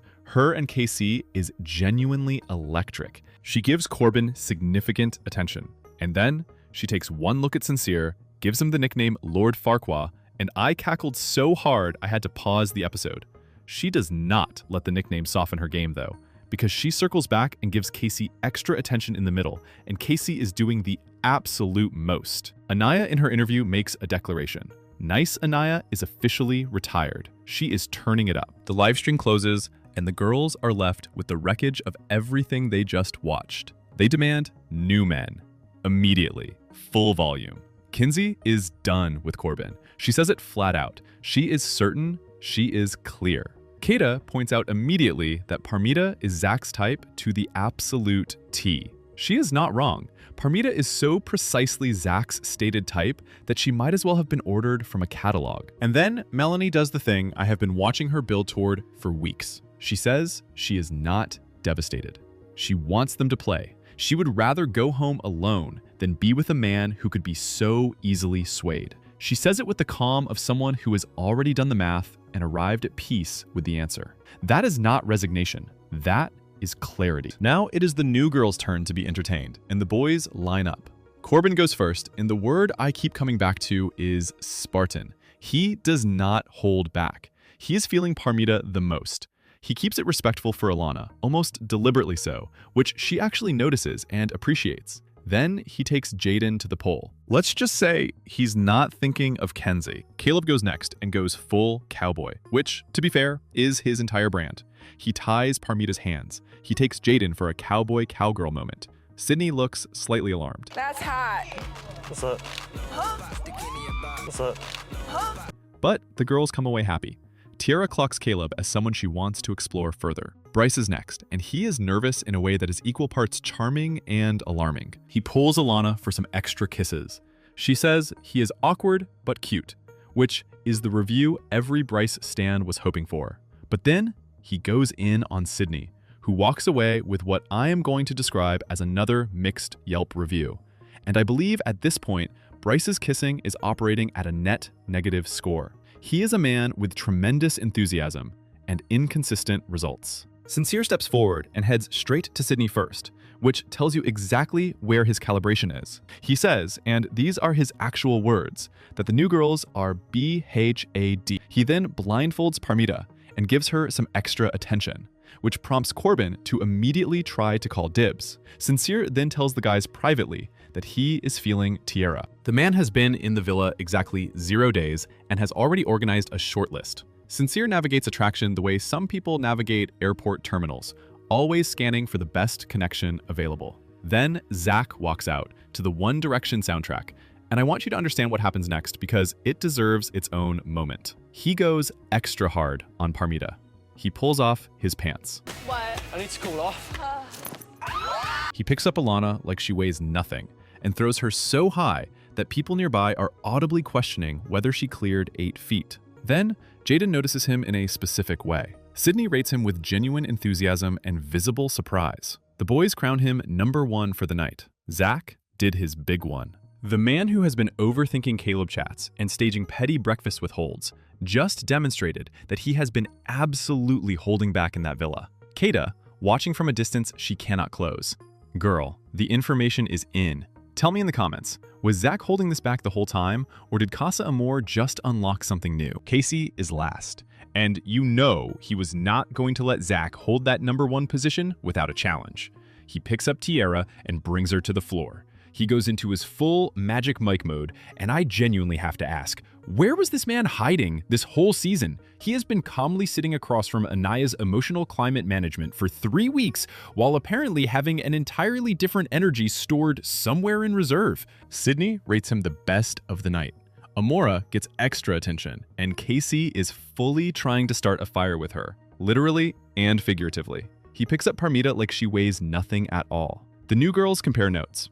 Casey and Zach are clearly the top tier, and the girls back in the original villa, who are still close enough to hear some of what is happening across the way, are getting a second-hand version of the whole thing. Kata and Kenzie yell across the divide. The new girls hear it. The new girls get a little scared. And then Kenzie, in the most unintentionally funny moment of the episode, does a split for absolutely no one, into the empty air, with the energy of a woman who needs to do something physical with everything she cannot say out loud. I respect it. Back in the villa, the girls process. Anaya announces it is cooked for her and Casey, officially. She watched him go extra in a way she had been preventing for weeks. And now, she has the information she did not quite want. Kenzie says she is done with Corbin, that he was never real, that she is too smart and too beautiful for a shoot sandwich like him. She is never speaking to him again. She is ready to turn it up. And Melanie, she says she would rather go home alone than go home with a bad man.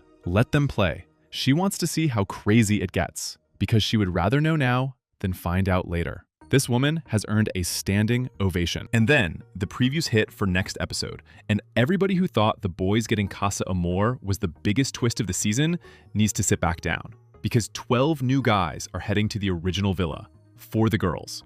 12. The producers heard the entire internet complaining that these couples coupled up too fast and too tight and needed shaking up. And they responded not with one bombshell, not with 3 bombshells, but with an entire squad, a fleet, a battalion of new men descending on a villa full of women who have just spent the last hour watching their partners perform for new girls on a live stream. The timing is immaculate. The chaos potential is stratospheric, and the girls who are already furious and already feeling reckless, they are about to have options. This episode, we finally see how both the girls and the boys actually behave inside Casa. The boys go first, and that is where it gets interesting. We open on the boys still very much enjoying Casa, getting cozy with the new girls. Casey gives the first toast, raising his glass like a man who has completely forgotten he has a partner in another villa. Corbin gives an interview saying the vibe is just different. The girls are a 10 out of 10, and he is not gonna lie about it. The new girls roll out introductions. Alana leads with Miami. Tierra, who the villa already nicknamed TT, is a nanny by morning and a model by trade, which is a whole multiverse of energy. Parmita reps San Antonio. Jaden is from Naples, not too far from Miami. The energy is high, and the boys are circling like this is a buffet. Remember who is gravitating toward who right now. These opening pairings are the dominoes, and they all fall by the end. The guys start pulling girls, and Bryce goes for Sydney first. Sydney has been crowned Trinity's self-proclaimed dupe. They both admit how nervous they were. Bryce asks about Sydney's family, and she shares that her family is Haitian, so they love to cook and they love to eat. She asks if he can handle spice. He cannot. Mark that down as the most compatible they got all night. Sydney digs into Bryce, and he tells her he grew up with his mom, his brother, and his grandma, who basically raised him. He is trying his best to be open, but you can see it on his face. He cannot stop thinking about Trinity. Hold that, because Bryce and Casa becomes the saddest love story of the season. Comment below. Can a dupe of your partner ever really make you forget the original? Over with Zach, Alana reveals she has actually been watching Love Island all season, which is a delicious detail. She admits Zach was the one she wanted to talk to most, but after seeing how intimate he got in the hideaway, she is stepping back a little. Then, the coincidence of the night. Zach asks if she's watched last season, and it turns out Alana knows Zach's brother, Charlie. She has actually made out with Charlie. She freely admits she has a type. Zach surprisingly doesn't see this as a problem.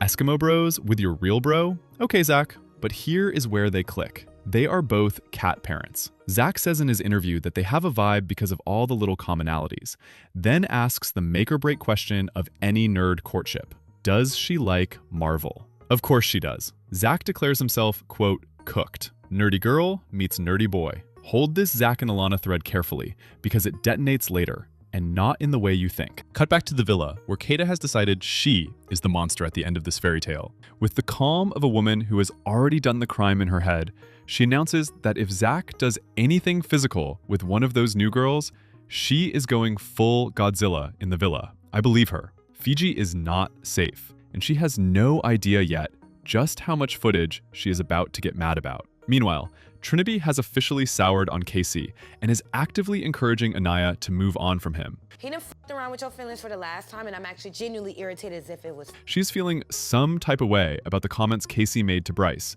and she is holding that grudge with both hands. Who knew a couple of throwaway villa comments would balloon into Trinity filing for Casey's emotional eviction on Anaya's behalf? I love Trinity for the loyalty, but she is not letting that KC comment go. Now here is where it gets truly wild. Casey sits with Titi, and the chemistry is immediate and frankly criminal. He has cats, so Casey counters by bragging about his plants, the most Casey negotiation tactic imaginable. She asks his love language. He says, touch. What's your love language?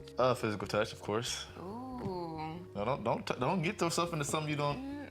Boy, after that challenge, we warmed up. Titi knows full well Anaya is Casey's partner. She says it does not matter because they are not closed off. Then delivers the line, "You're going to explore me." Not a question, a prophecy. And they go straight into making out. In his interview, Casey says he and Anaya were coupled up by default.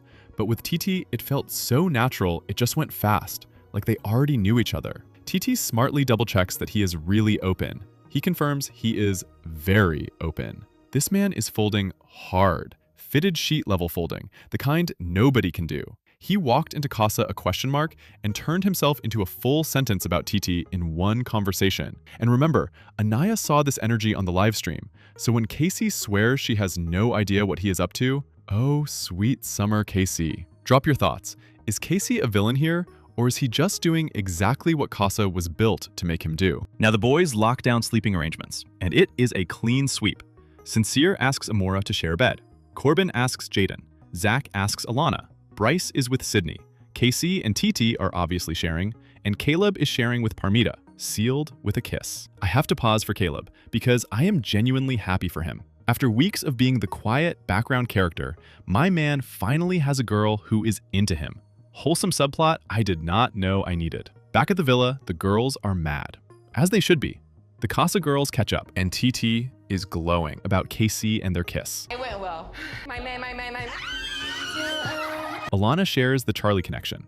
Then the girls climb into bed with the men, and Casa settles into its first night. I've just been one night, but I feel like you're a different man. Honestly, I just feel like the girls back in the villa, bro, they didn't really understand my powers. Cut to the villa for the heartbreak montage. Kata stares longingly at pictures of her and Zach, which is going to hit different in a day, and Kenzie peeks into Corbin's drawer and finds that he left her photo behind. If a man can leave your face in a drawer, he can leave your whole situation in Casa. The girls toss and turn while the Casa crew sleeps soundly. KC, in particular, enjoying his first night with TT a little too much. Comment your theories. Leaving your photo in a drawer before Casa? Red flag or whole red parade. Morning breaks. The girls are trying very hard not to think about the boys, which is like trying not to think about a pink elephant doing a recoupling. In Casa, the vibes are strong. Then Sincere reveals he kissed Amora, but says he felt obligated to, and that he misses Melanie. I fear this man is going to spend his entire Casa stay technically participating while emotionally clocked out, still loyal to Melanie in his heart. Keep that in your back pocket for my predictions. Then Kata gets a text. The girls' Casa experience starts right now, and they need to get ready.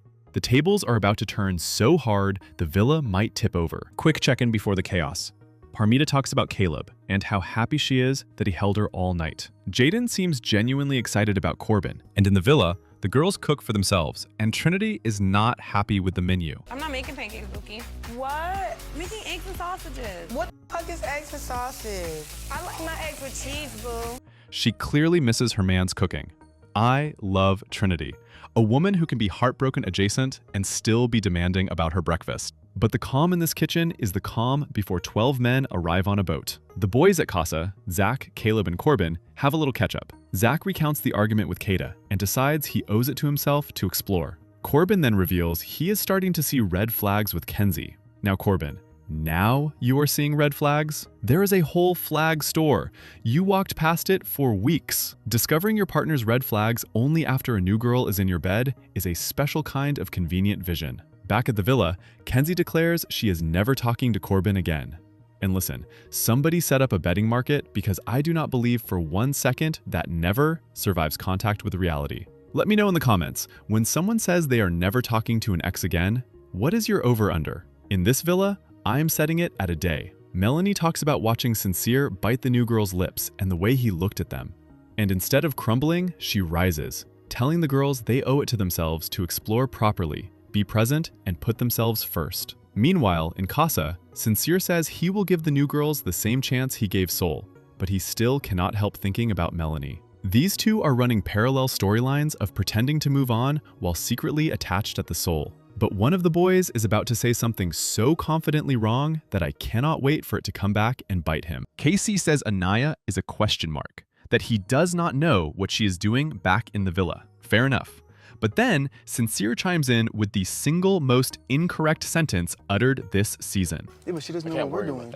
Oh, Sincere, how spectacularly, catastrophically wrong you are. Because the girls watched everything on a live stream in real time. I cannot wait to see these boys' faces when they learn the girls had front row seats to the entire Casa experience. That reveal is going to be the funniest thing this season produces. Bryce, ever the wise one, tells KC to stop worrying about Anaya and worry about how he himself feels. And KC lands on a real point.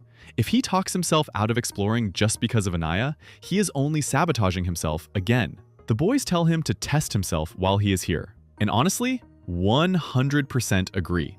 That is the whole point of Casa. If you are as invested in this live stream reveal as I am, let me know. Ariana strolls into the villa to give the girls their real present and make up for yesterday's ambush. Anaya announces she is ready to start some trouble, exactly the energy a host wants to walk into. Ariana asks about the existing couples, and the answers are a full emotional weather report. Melanie says she and Sincere were the best they could ever be, right until she saw the live stream. Kenzie felt solid with Corbin because they chose each other twice. Trinity is confused because Bryce looked like a kid on Christmas morning staring at the new girls. Kata says she and Zach had a tiff, and after the video, she was irked by his behavior. And Jen, gloriously, says she is feeling the best of everyone because she is single. No man to mourn and 12 incoming. She is the only one who woke up winning. Anaya is excited too. She is happy with KC, but they were not seeing eye to eye, and he was clearly ready to explore, so now she is too. Ariana leaves them with a line that goes surprisingly hard. They are the queens and main characters of their own story, so go live it. Casa for the girls starts now. Here is the twist that sent the villa into orbit. The boys got 6 new girls. The girls are getting double. 12 new boys. They hear this and lose their entire minds. And honestly, who could blame them? The boys arrive on a yacht, and the spotting sequence is comedy gold. Zach notices them. Bryce says there are like 6 Corbins on that boat, a devastating read on a man's archetype. And Sincere, with the eyes of a hawk, clocks it is more than 6, looks like a dozen. My man has excellent depth perception under pressure. Then the 12 arrive, and I have to be honest, it really feels like the producers went for quantity over quality. This is less a curated lineup and more a Costco palette of men. But the girls are happy, so we move. They immediately start scanning, and I am worried about analysis paralysis. 12 options in 20 minutes, your brain just shuts down. The 12 are Gal, Carl, Chandler, Che, Ronnie, Kyle, Keon, Dylan, Trey, Corey, Ryan, and Tino, bringing up the rear. Out of 12, only 6 will stay, so this is essentially a job fair with kissing. The girls mingle. Kenzie immediately notices the new boys are taller than the OG guys, the kind of observation that ends relationships. Back at Casa, Zach clocks that it is 12 guys, and Bryce, in full damage control captain mode, tries to refocus the boys on their own chats. Meanwhile, Zach admits in his interview that he is sick to his stomach thinking about Kata meeting 12 new guys. The jealousy is finally landing on the other foot, and it does not feel good, does it, Zach? Comment your predictions. Did more options help these girls or completely overwhelm them? The party kicks off in the villa, and I could not decide whether I was watching Love Island or a perfume commercial. Everyone is glistening, the lighting is suspicious, and somewhere a fog machine is working overtime. Jen is fully in her element, finally getting a real chance to pick a man on her own terms. Anaya and Trinity work a group of guys. Carl as a plain vanilla sweet kind of guy, while Dylan gives slightly slimy energy. Okay, guys. What turns you on? Anybody? Straight to it. I'd say like kindness to me that just goes a long way. And then like a big ass, of course, is great. Like a mix of both. Melanie gets to know Ronnie, who went to Drexel right near her in Philly, so they have an instant geography bond. But watching this, the girls are clearly having a hard time getting to know 12 guys in one party. The girls got more, but more is functioning as a disadvantage. No deep, memorable conversations happened, and that is going to matter when the choosing starts. Then Ariana moves everyone to the fire pit and pulls a genuinely smart move. She wants to see real chemistry. So each new boy picks 2 girls to kiss. A live chemistry audit. Iconic. And a little chaotic. Carl goes first and picks Anaya. She is thrilled to be picked first and gives him a real kiss. Then Carl picks Kenzie, and it gets spicy. Ronnie picks Melanie, leaning on the Philly connection. Then Jen, who liked the kiss because he took control. Kyle, apparently a Bryce dupe, picks Trinity. Tino picks Kata, and Kata goes all in. Che picks Jen and lays her down for a passionate one, then picks Kata. Corey picks Melanie and Trinity, and goes extra with Trinity, who pulls him back in for more kisses. Remember that, Trinity initiating seconds. We are going to need that receipt. Keon picks Anaya and starts squaring her up. Then Chandler picks her too, and Anaya is feeling fantastic. Everyone wants a piece of her. Casey is officially an afterthought. The girl who came in unsure is now the belle of the fire pit. Gal picks Jen, who admits she was hoping he would kiss her. Dylan picks Kenzie, who shuts down the turtle tongue immediately. So Bryce is somehow catching strays in a kiss he was not even part of. Then Trey picks Melanie and Kenzie drops into her daily full split right on this man's lap, busting out the exact moves she had prepped yesterday for Corbin. Recycling choreography. The disrespect is immaculate. The comment section is about to be wild, so drop your reactions. Who had real chemistry, and who is just collecting kisses like loyalty points? Now the girls pick, and I do not think they were given an appropriate amount of time to evaluate 12 human beings. But the show waits for no one. Staying: Corey, Che, Gal, who I am pretty sure Jen picked, Ronnie, Dylan, and Carl. Leaving: Chandler, Kyle, Keon, Trey, Ryan, and Tino. Well, that was short-lived. 6 men flew in on a yacht just to leave on the same tide. Goodbyes are said, and the lineup is set. And the 6 who stayed are about to expose exactly how strong or how fragile each original couple really is. Because now, night falls, and Casa stops being a party and starts being a test. Nighttime in Casa. Corbin admits he genuinely forgot he is in a couple. I forgot, like, I'm in a couple. Do you genuinely think that Kenzie is gonna fuck you over? I think she will, just because of the rap sheet that's been shown to me already. She probably done bust a split, started throwing that shit back. I have to give Corbin credit. The man processed that data faster than I expected. Corbin might actually be AI. He instantly predicted Kenzie would bust a full split on the nearest new man, and the heartbreaking comedy is, he is not wrong. We literally just watched her do it to Trey. Bryce asked the group whether they think Trinity will pick someone, and the boys hit him with the brutal villa proverb. You do not know who people really are until they are gone. Out of sight, out of mind. Bryce does not want to hear it, but the universe is about to make him. A few quick night beats. Amora says she enjoyed sleeping with Sincere and that he was very attentive. Sincere asks the boys whether, outside a challenge, they would actually kiss someone. And Zach says you kind of have to, just to check the vibe. Hold that sentence, Zach. And TT is fully excited about Casey and wants him to take the lead. It's TT. Yeah. And I like Casey. Yeah. I can't wait for tonight. Yeah. So he can chase me.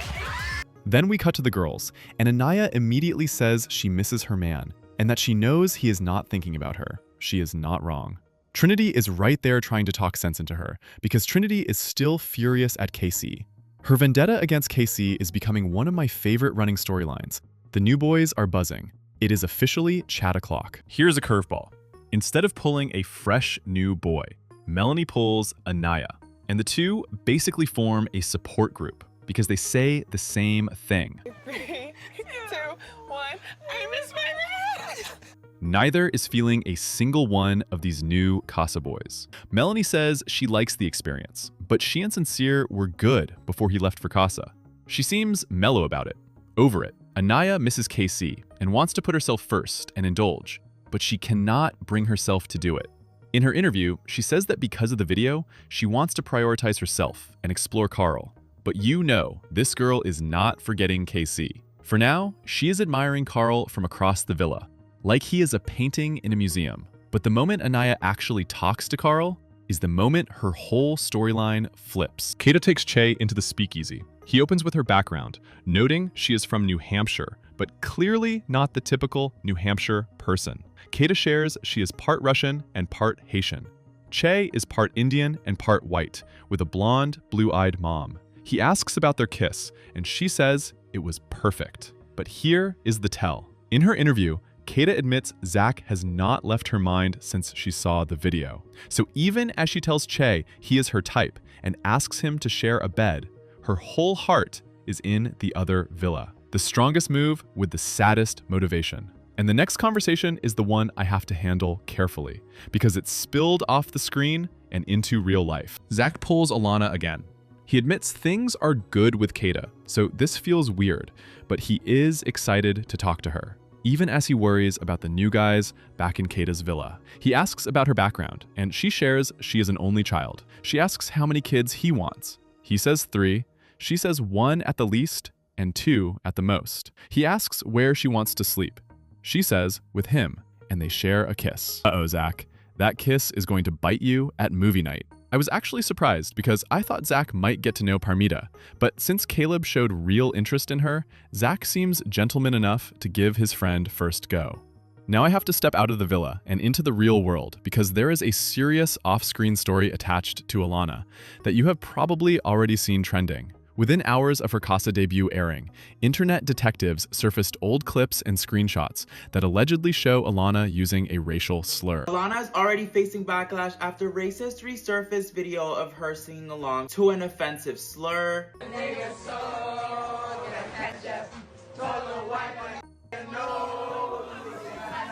There's also this comment she left on a post, and someone even replied that this is offensive. Now what's crazy is fans noticed during the heart rate challenge she did not want to kiss KC, Corbin, or Sincere. Oh shit, my Hey, fault. no touching.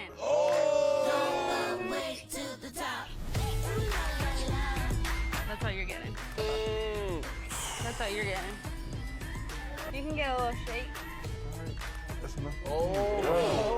Like, this is actually insane. Love Island USA, you guys need to get it together with the scouting department.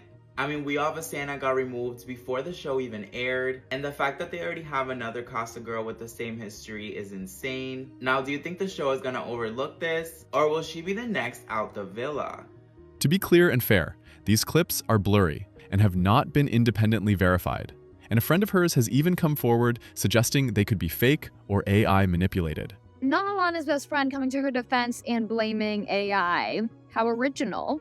He felt the need, I don't know why, to post this video. Let's watch it together. And no, guys, he added that music. That was not me. I just kind of wanted to get on here and, share my side of who I know Alana to be as. She is a very caring and nicest person ever. She has never exhibited any racist traits around me. She has never exhibited any racist traits. Well, Nick Rogers, I mean, people literally called out her racist behavior before the resurfaced video came about, FYI. And hey, Nick, if you need a little reminder, if you didn't watch last night's episode, here's the clip of her face after Casey kisses her. Oh, it's good. Good. Now I'm going to touch the fire with this. And isn't it weird that she did kiss, the white boys, but when it came to the men of color, she was all, that's all you're getting. Oh. No touching. So, let you do the top. That's all you're getting. Oh, That's all you're getting. You can get a little straight. Listen. Oh. So Corbin or Sincere the entire? And as for this screenshot of her using the N-word, this is what he had to say. I know that those screenshots, I truly do believe that those screenshots are fake. I just can't imagine me knowing her posting it on social media with this, AI and everything like that. It can be very easy for these types of scenarios to be manipulated. Oh, and we allegedly have this one too, guys, from 2022. Didn't see this one last night. She uses the full word. I just crossed some of it out. And then he says in this video, you really can't tell if she says it. She's just lip singing and basically blames it on it being a really long time ago. I don't think it was that long ago. But let's be honest, if she writes the word, uses it in her vocabulary, why wouldn't she say it, right? To the video clip, looked at the video myself and I cannot tell whether she is saying the N-word or not. But obviously I do agree that it is very inappropriate for someone who is not a person of color or Black to use that word. But back when this video was probably filmed, it was a different time. And, if we're being completely honest, that word was used a lot more freely in past years, 2017, 2016. It was kind of a thing. I grew up in a high school that was very diverse. And, a lot of people said the word. He also posted this saying the rumors are not true, guys. Well, they're not rumors, they're facts. But hey, don't worry. Your really nice best friend will be home soon to you, and you can console her. The optics, combined with the resurfaced clips, are why she is trending for all the wrong reasons. And this would not be the first time. Earlier this season, another contestant was removed before the season even started over a similar resurfaced video. And last season, 2 more were pulled mid-filming for slurs. So there is a clear precedent, and the show has historically acted fast and publicly. So, has Alana been kicked off? Honestly, as of right now, nobody official has confirmed it. There are loud rumors she has already been quietly removed, and massive fan campaigns demanding it. But neither Peacock nor the show has issued any statement either way. Given the precedent and the volume of backlash, I would not be shocked by an announcement. If there is an official decision, I will cover it with receipts. Tell me in the comments how you are reading this one. Now back to the villa, because the most heartbreaking moment of the episode is next. Carl pulls Anaya away from Melanie. And I admit, my read on this man flipped in one conversation. At first, he gave slightly love is blind energy, a little earnest and unknown. Then he opened up. Carl reveals he is half Chinese. They talk about traveling, and Anaya shares she dreams of going to Japan. This is where Carl pulls out the receipts of a lifetime. He studied abroad in Japan, busts out actual language skills, and teaches Anaya a little Mandarin on the spot. The man is genuinely impressive, and you can watch Anaya open up in real time. She asks him first for a kiss.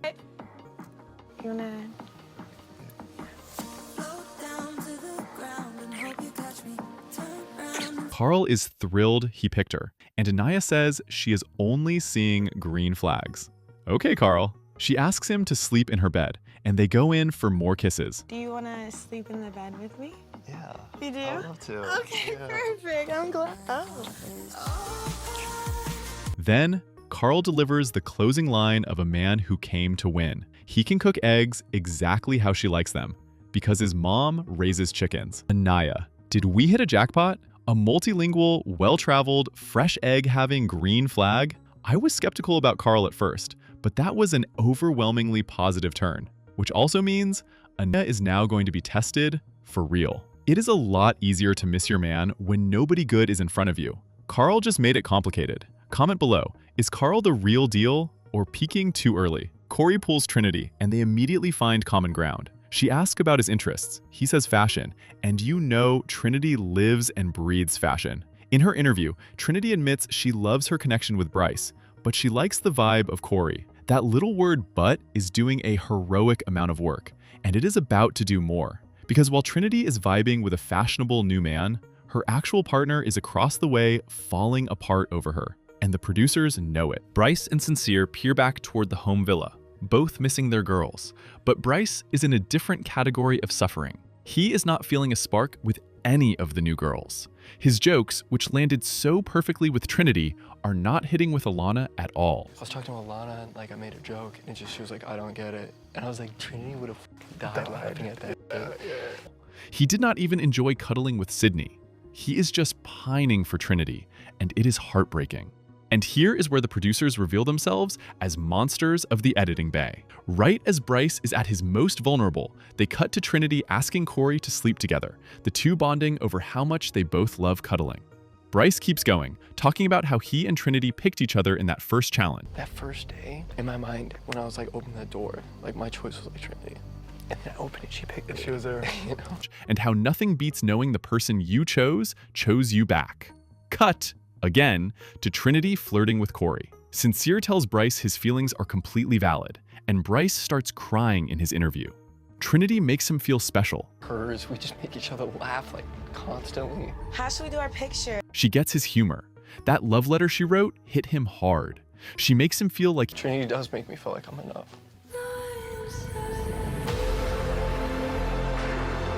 the producers deliver the killing blow. They cut to Trinity kissing Corey in the photo booth, while Bryce sobs about how much she means to him. The photos print out, evidence freshly developed. This is sick. This is absolute cinema.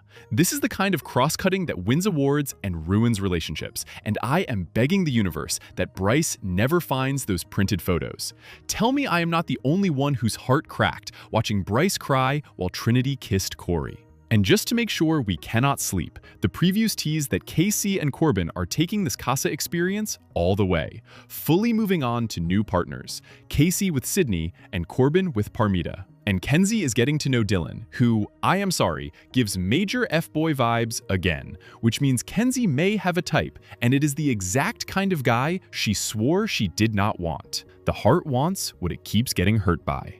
But that is a problem for the next episode, and what is coming makes this entire episode look like the warm-up. We open on Kenzie getting to know Dylan, and buckle up, because this conversation is sillier than you think. Dylan is 6'3", and you already know Kenzie likes a tall boy, so she is glowing before he even opens his mouth. And bless her, Kenzie struggles a little on the first date small talk, so she basically reverts to reciting nursing school intake questions. Birthday? Height? Then it goes fully unhinged in the best way. Kenzie apparently has named her body parts. She has sugar, she has spice, and she has everything nice. Oh yeah, because this is sugar, this is spice, and this is everything nice. Dylan, being the kind of man who describes himself as a visual learner, requests a review of the material. Which one was which again? This is sugar. Okay. This is spice. Sugar is my right boob.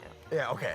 I cannot make this up. These two share a brain cell, and it is a goofy one, and they are vibing on the exact same frequency. Honestly, I think Kenzie was just exhausted from trying to squeeze a deep, soulful response out of ChatGPT Corbin.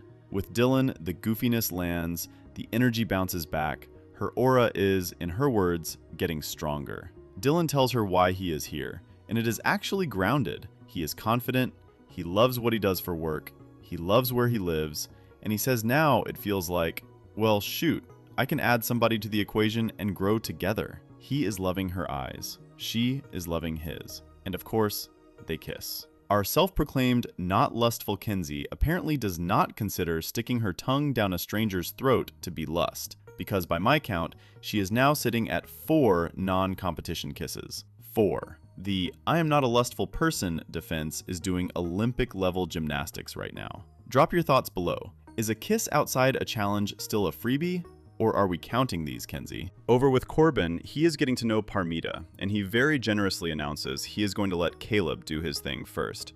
How chivalrous. Remember he said that, because it ages like milk. Parmita says Caleb is giving her, quote, husband vibes, and it low-key does not seem like she is ready for that level of commitment yet. Then comes the reveal.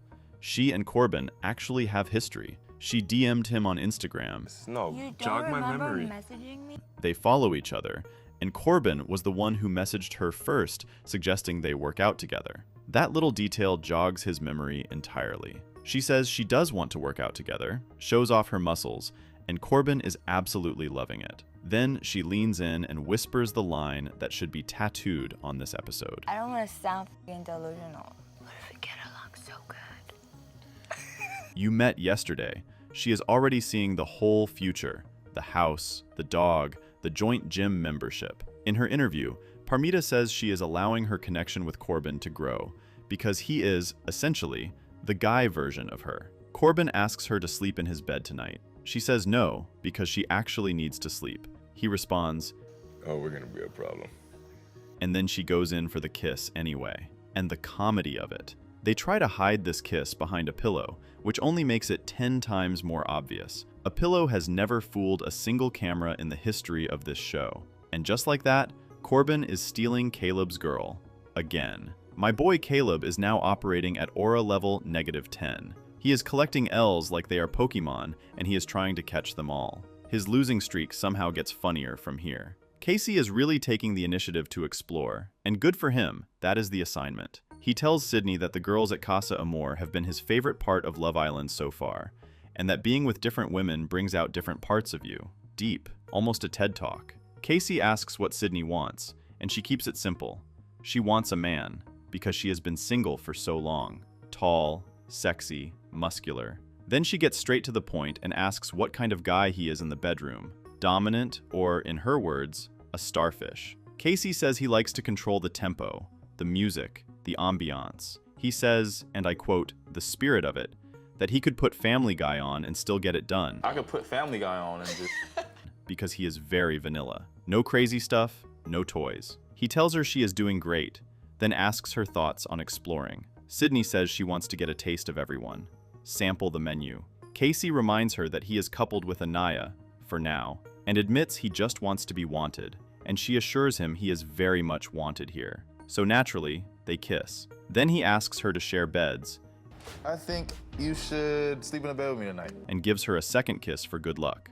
2 for good luck. 2 for good luck. Casey is on a full terror tonight. The man is campaigning. Now keep Casey and TT in mind here, because Casey has been building a connection with TT since the very first day, and I am not sure how TT is going to take this whole Sydney development. That collision is coming. Jen pulls Gal for a chat and asks the classic, why is he single? Gal says he has been waiting to find someone to obsess over. Honestly, a green flag with a slightly intense font, but a green flag. He asks if she is open to getting to know everyone, and she says yes. They get to talking and discover they both love to cook. Jen says in her interview that she has been waiting for her type to walk through that door, and Gal is finally it. She asks him to share a bed tonight.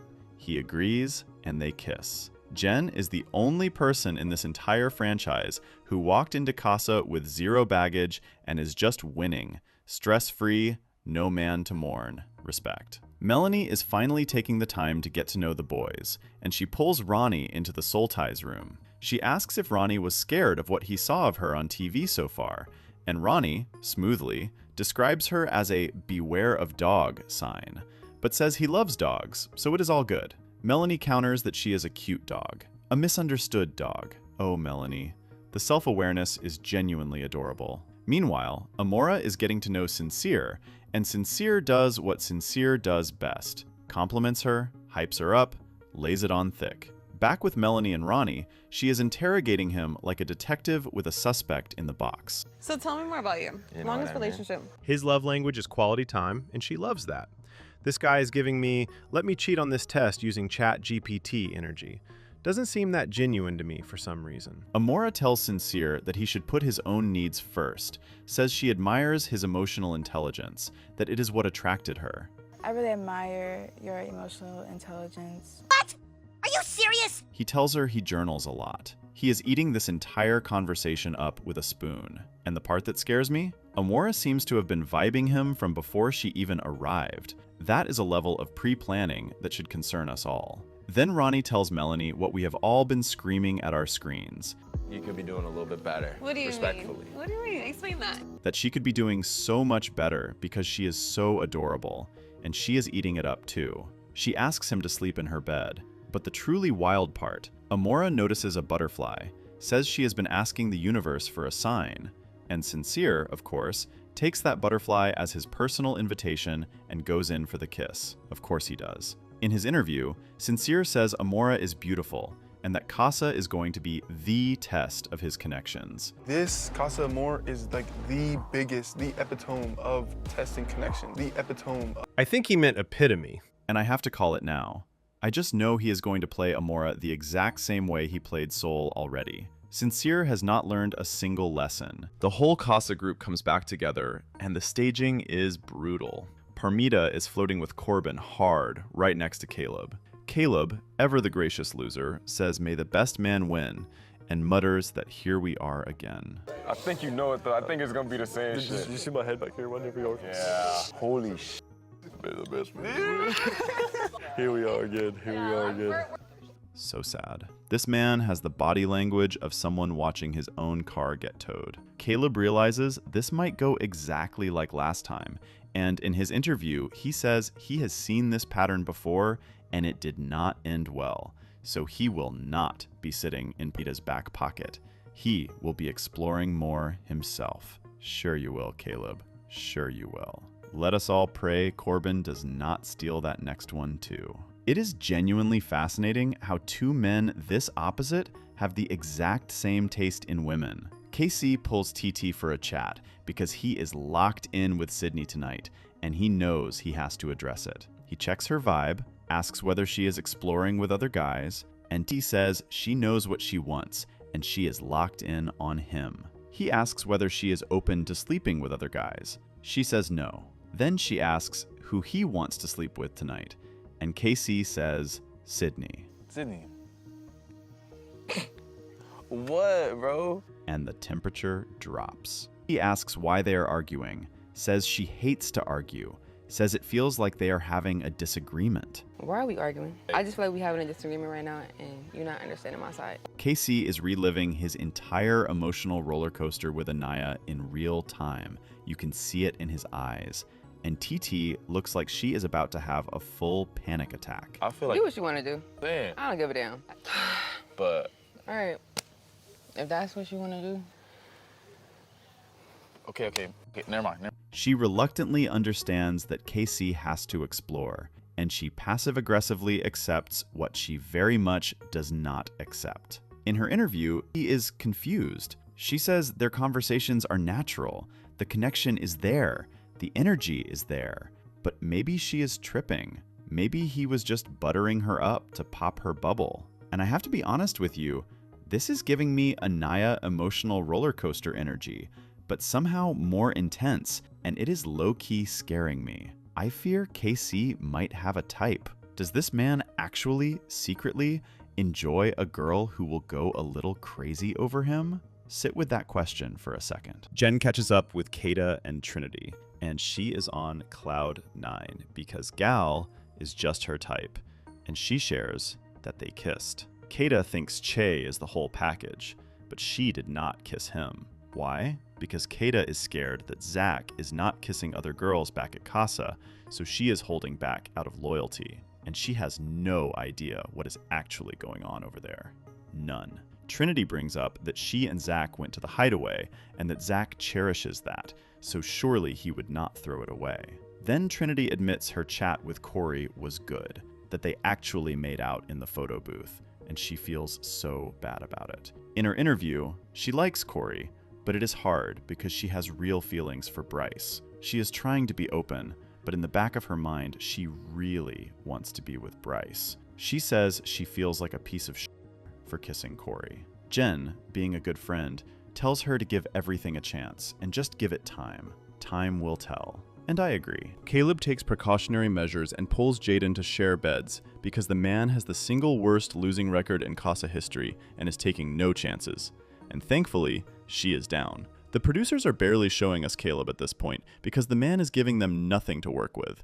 This cowboy needs to lasso up some confidence and start making major waves, or his butt is genuinely going to qualify as a waste of villa real estate. But do not write him off completely, because Caleb actually has one good scene coming, and it almost redeems him. Everyone starts getting ready for bed. Casey tells the boys all about TT, and the guys collectively decide that TT is acting worse than Anaya ever did. Back at the villa, Anaya is telling the girls about her kiss with Carl, and she is glowing. Jen, meanwhile, says her one single conversation with Gal tops any conversation she has had with any other guy. Sorry, Gabe. The Gabe slander tonight is relentless, and I am here for it. TT talks to Bryce in bed about him not exploring, and Bryce opens up that he is just thinking about Trinity. The man cannot turn it off. And then, Parmita wants to kiss Corbin, but does not want the whole world to know, so they do it under the covers. Bless her heart. Parmita, sweetie, they have night vision cameras in this villa. There is no blanket thick enough. And the most damning detail of the night, Kenzie is nowhere in that man Corbin's brain. Not a flicker. Comment your theories. Kissing under the covers in a house full of infrared cameras.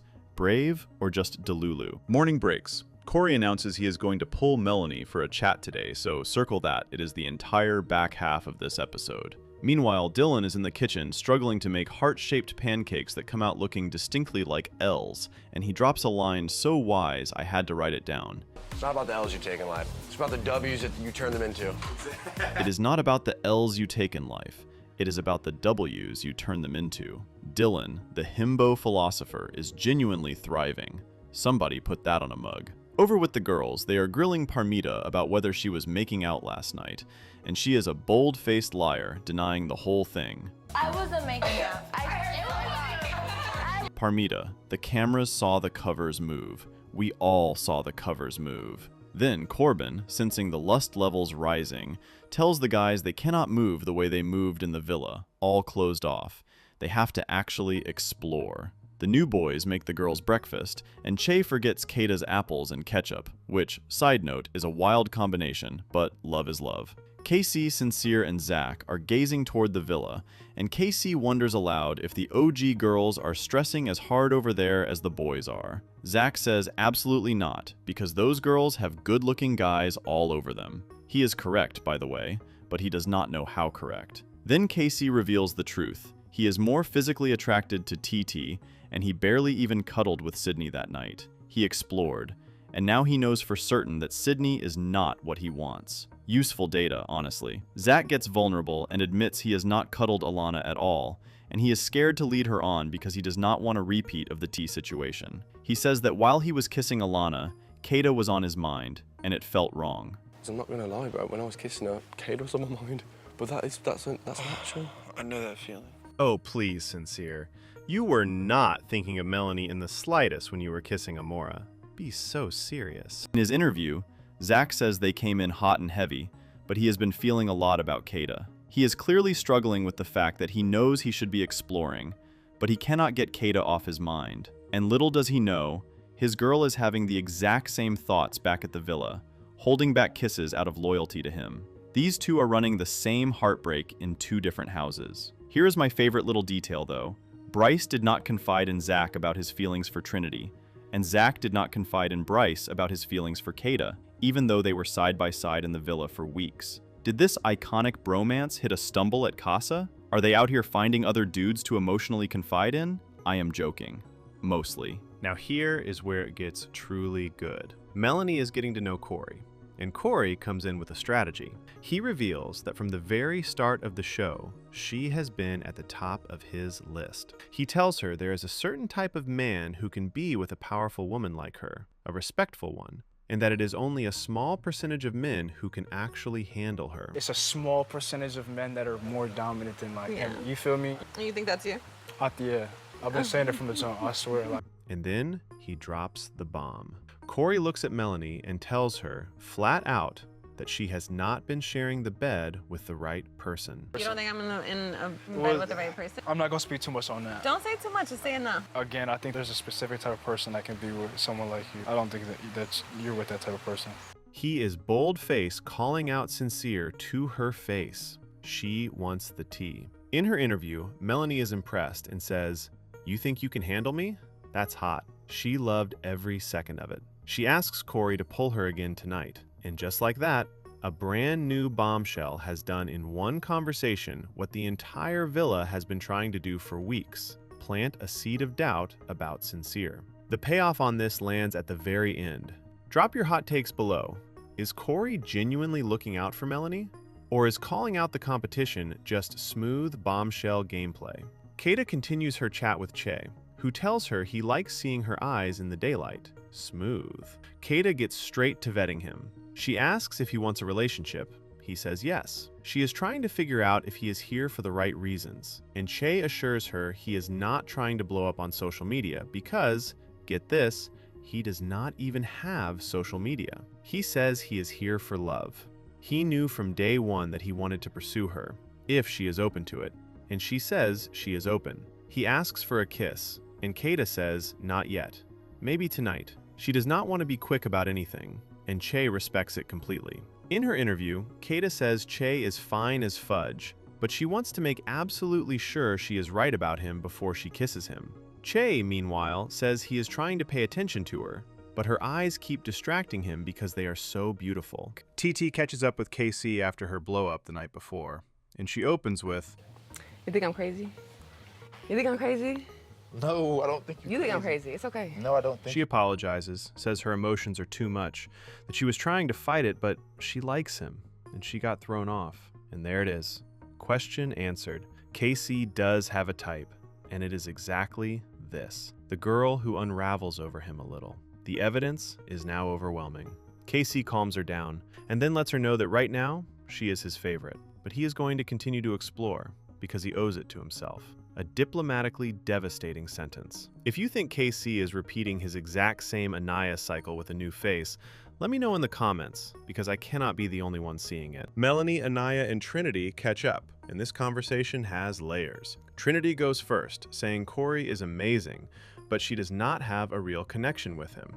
Melanie gives her honest review of Corey and is definitely feeling him. Trinity, sensing this, encourages Melanie to have more conversations with him. Foreshadowing, served warm. Then Melanie admits she is so scared and worried that Sincere is going to do her dirty again. Anaya says she does not think he will, which only proves to me, even more, that Anaya cannot quite see things for what they are. Trinity opens up that she really likes Bryce, and that it took her forever to open up at all. And she gets deeply real, saying it is scary as a woman of color to go outside of her race, only to watch her partner potentially go back to something he is comfortable with. She says it is one of her biggest fears. In her interview, Trinity is going through it, crying, saying she does not want to be just someone to talk to and have fun with. She really likes Bryce and wants them to be something. She is worried he is at Casa with someone badder, prettier, but she is okay being vulnerable and open because she wants this to be real. I'm okay with being vulnerable and open because I really like him and I really just want us to be something.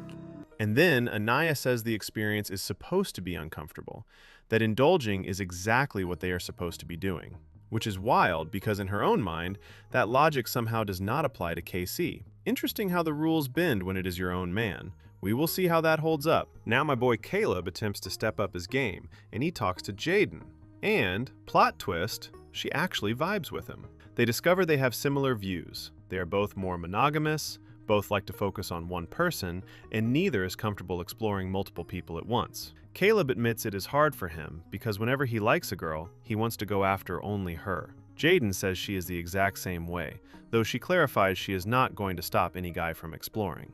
Caleb likes that, says he is an honest guy, and if his situation changes, he will be upfront about it. He says, given the situation they are in, they have to trust each other, and Jaden is right there on the same page. She likes his accent, which he genuinely did not realize was that strong, and they kiss. Honestly, I am happy for him. Did Caleb finally meet someone he can actually connect with? In his interview, Caleb says he backed away from the whole Parmita situation because he saw it was a lost cause, and that Jaden is direct, honest, and someone he can have deeper conversations with. The only thing I am scared of now is whether one of the new Casa boys is going to swoop in and steal Jaden too, because, and I say this with love, this man is historically not good at holding on to his partners. Remember that worry, because my final prediction rides entirely on it. The boys prep for the night, and KC notes that he and Corbin are about to break some hearts. Corbin asks KC what he even has in common with TT, then asks what he has in common with Anaya. Things you have in common with Naya. I have nothing in common with Anaya. Ouch. Zach asks Corbin if he is feeling Parmita more than Kinsey, and Corbin says yes. Over with the girls, Anaya is opening up to exploring, and Melanie is planning to continue exploring Corey. Everyone has a toast at night, and it is lovely, except I cannot stop staring at Bryce, who is sitting there depressed beyond words. The one genuinely lovesick man in a house full of people moving on. Casey and Corbin, the self-appointed Casanovas, have a chat. And this is where Casey's confidence starts getting dangerous. Casey says tonight is going to solidify things for him. He wants to chat with TT, because while he is okay with Anaya, he is really connecting with TT. Corbin says that if Parmita had been in the OG villa, standing right next to Kenzie, he would have picked Parmita every time. KC says he could honestly say the same thing about Anaya and TT, that physically he is more attracted to TT, plus there is the fact that she is the one pursuing him. Then he says when he goes back to the villa, Like when I go back, bro, from my stock finna go up. That shit. and I have to be real with you, Casey is starting to give off a distinctly douchey energy here. I know the man was pent up and genuinely needed to explore, and that part I fully support. That is the entire point of Casa. But this new cocky swagger is tipping past confident and into something a lot less charming. And I cannot help but notice it kicked in the exact moment he started running with Corbin. His Casa Casanova bro is rubbing off on him in all the wrong ways. And I fear this overconfidence is going to come back and bite him square in the butt if he keeps talking like this. Corbin reminds KC that Anaya did not even choose him in the beginning, and KC agrees, pointing out that TT came in confidently, claiming him, picking him strongly. He says when he is back in the villa, he is not going to let Anaya put him in a box or hold back kisses from him when he acts a certain way. If you do this, I'm not gonna give you no kisses. I don't need that shit. I'm getting kisses right here too. Because now he knows he can get kisses from TT. No more begging all night for affection. Boys. What Casey does not realize is that Anaya may have already moved on herself. Casa changes things quickly, and it cuts both ways. Corbin caps it off by saying he has zero thoughts about Kenzie, and that the Casa girls are flat out better than the OG Villa girls, less cliquey, better vibes all around. Bold words from a man whose kissing was caught on night vision. Both the Casa crew and the Villa get a text about tonight's game, and it is a big one. A Casa versus Villa showdown called Rising Temperatures. Ronnie gives the girls a full hype coach speech, the kind you give before storming a beach, and the energy is electric. Then, Melanie and Sincere get a separate text, and the format is revealed. They will go head-to-head against their original partners. The producers are not just messy, they are strategic about it. First up, Melanie versus Sincere. Melanie pulls Corey for the challenge. Sincere picks Amora. And the category is, brace yourself, lick. They are scored on sexiness, teamwork, and bringing the heat. The Casa side watches Melanie go absolutely crazy, while Sincere proceeds to start licking feet. Feet. Corey and Melanie, meanwhile, put on a full show, and the Villa wins this round. Melanie won. Sincere is disappointed, and back at Casa, he is suddenly very curious, asking who the hell is Corey? He is in his feels now. Write that name down, because Corey is about to become the most important word in Sincere's vocabulary. Kada is next, with Che. Zach picks Alana. The category is kiss. Kada goes straight to work, and Alana does too, with Bryce hyping her up on the sidelines, which is genuinely hilarious. Early on, Kada is barely making a dent, so Zach takes his shirt off to up the ante, and Kada answers by stepping it up a notch and literally jumping on Che. It is a close race, but Kada pulls out the win. Zach is just stunned, thinking to himself that if they beat him, what on earth were they even doing over there? He hears the name Che and goes, "Who is Che? Sounds like a loser." The petty is strong with this one tonight. Jin, Gao, Caleb, and Jaden are up, and the category is tickle. Jin and Gao completely ignore the assignment and just go straight to kissing. Caleb and Jaden, meanwhile, keep it pretty PG. Jin wins. And I have to ask, how exactly was that a tickle? Jin and Gal take the round for the villa, and Caleb takes yet another L. I have officially lost count. We may need a spreadsheet. Anaya and Carl versus KC and TT. The category is dance, and KC pulls out his entire Magic Mike bag. He and KC go hard. TT knows how to throw it back, and KC busts out a full Magic Mike slide. But while that is happening, Anaya is giving Carl a show he has, by the look on his face, never received in his entire life. She pulls off his pants, things get hot, and Carl genuinely surprises me by letting his freak fully out. It is a close race, but KC pulls out the win. The interesting part, though, Anaya concedes the loss, and low-key, I think she enjoyed discovering Carl's wild side a little too much. I was surprised. That detail speaks directly to my Anaya prediction at the end. Trinity and Ronnie versus Bryce and Sydney. The category is suck, and we all collectively pray that Bryce's turtle tongue does not cost him this one. Trinity goes in on the fingers, and Sydney follows. Then Ronnie goes in on Trinity's toes, which, ew! But you know my boy Bryce, the man is going in on those toes. He goes from Sydney's toes straight to her mouth, no hesitation. The girls urge Trinity to suck Ronnie's feet, and she is visibly disgusted. And Bryce, my certified toe enthusiast, wins it, tying the score up for Casa. Trinity is furious that she had to lick a toe and still lost. What y'all want me to suck? I licked his toe. God. I'm actually irritated because we know Bryce in the f***ing feet. That should be me doing that with him. The audacity of losing after the sacrifice. Another text. Kinsey and Dylan versus Corbin and Parmita. The category is nibble. Kinsey does her daily split. The editors block out whatever Dylan did, but the reactions tell the whole story. Corbin and Parmita essentially just replay their entire previous night, and the editors had a genuinely hard time cutting this one to save themselves from the FCC. Kinsey is showing off her flexibility. Parmita says all that built-up sexual tension made it easy. She bends over, and they cut straight to the reactions. Casa wins this round, and you know Kinsey is mad. Although she insists she does not care what Corbin did anymore because, in her words, she is not on his train at all. The train has left the station. She is doing splits to prove a point.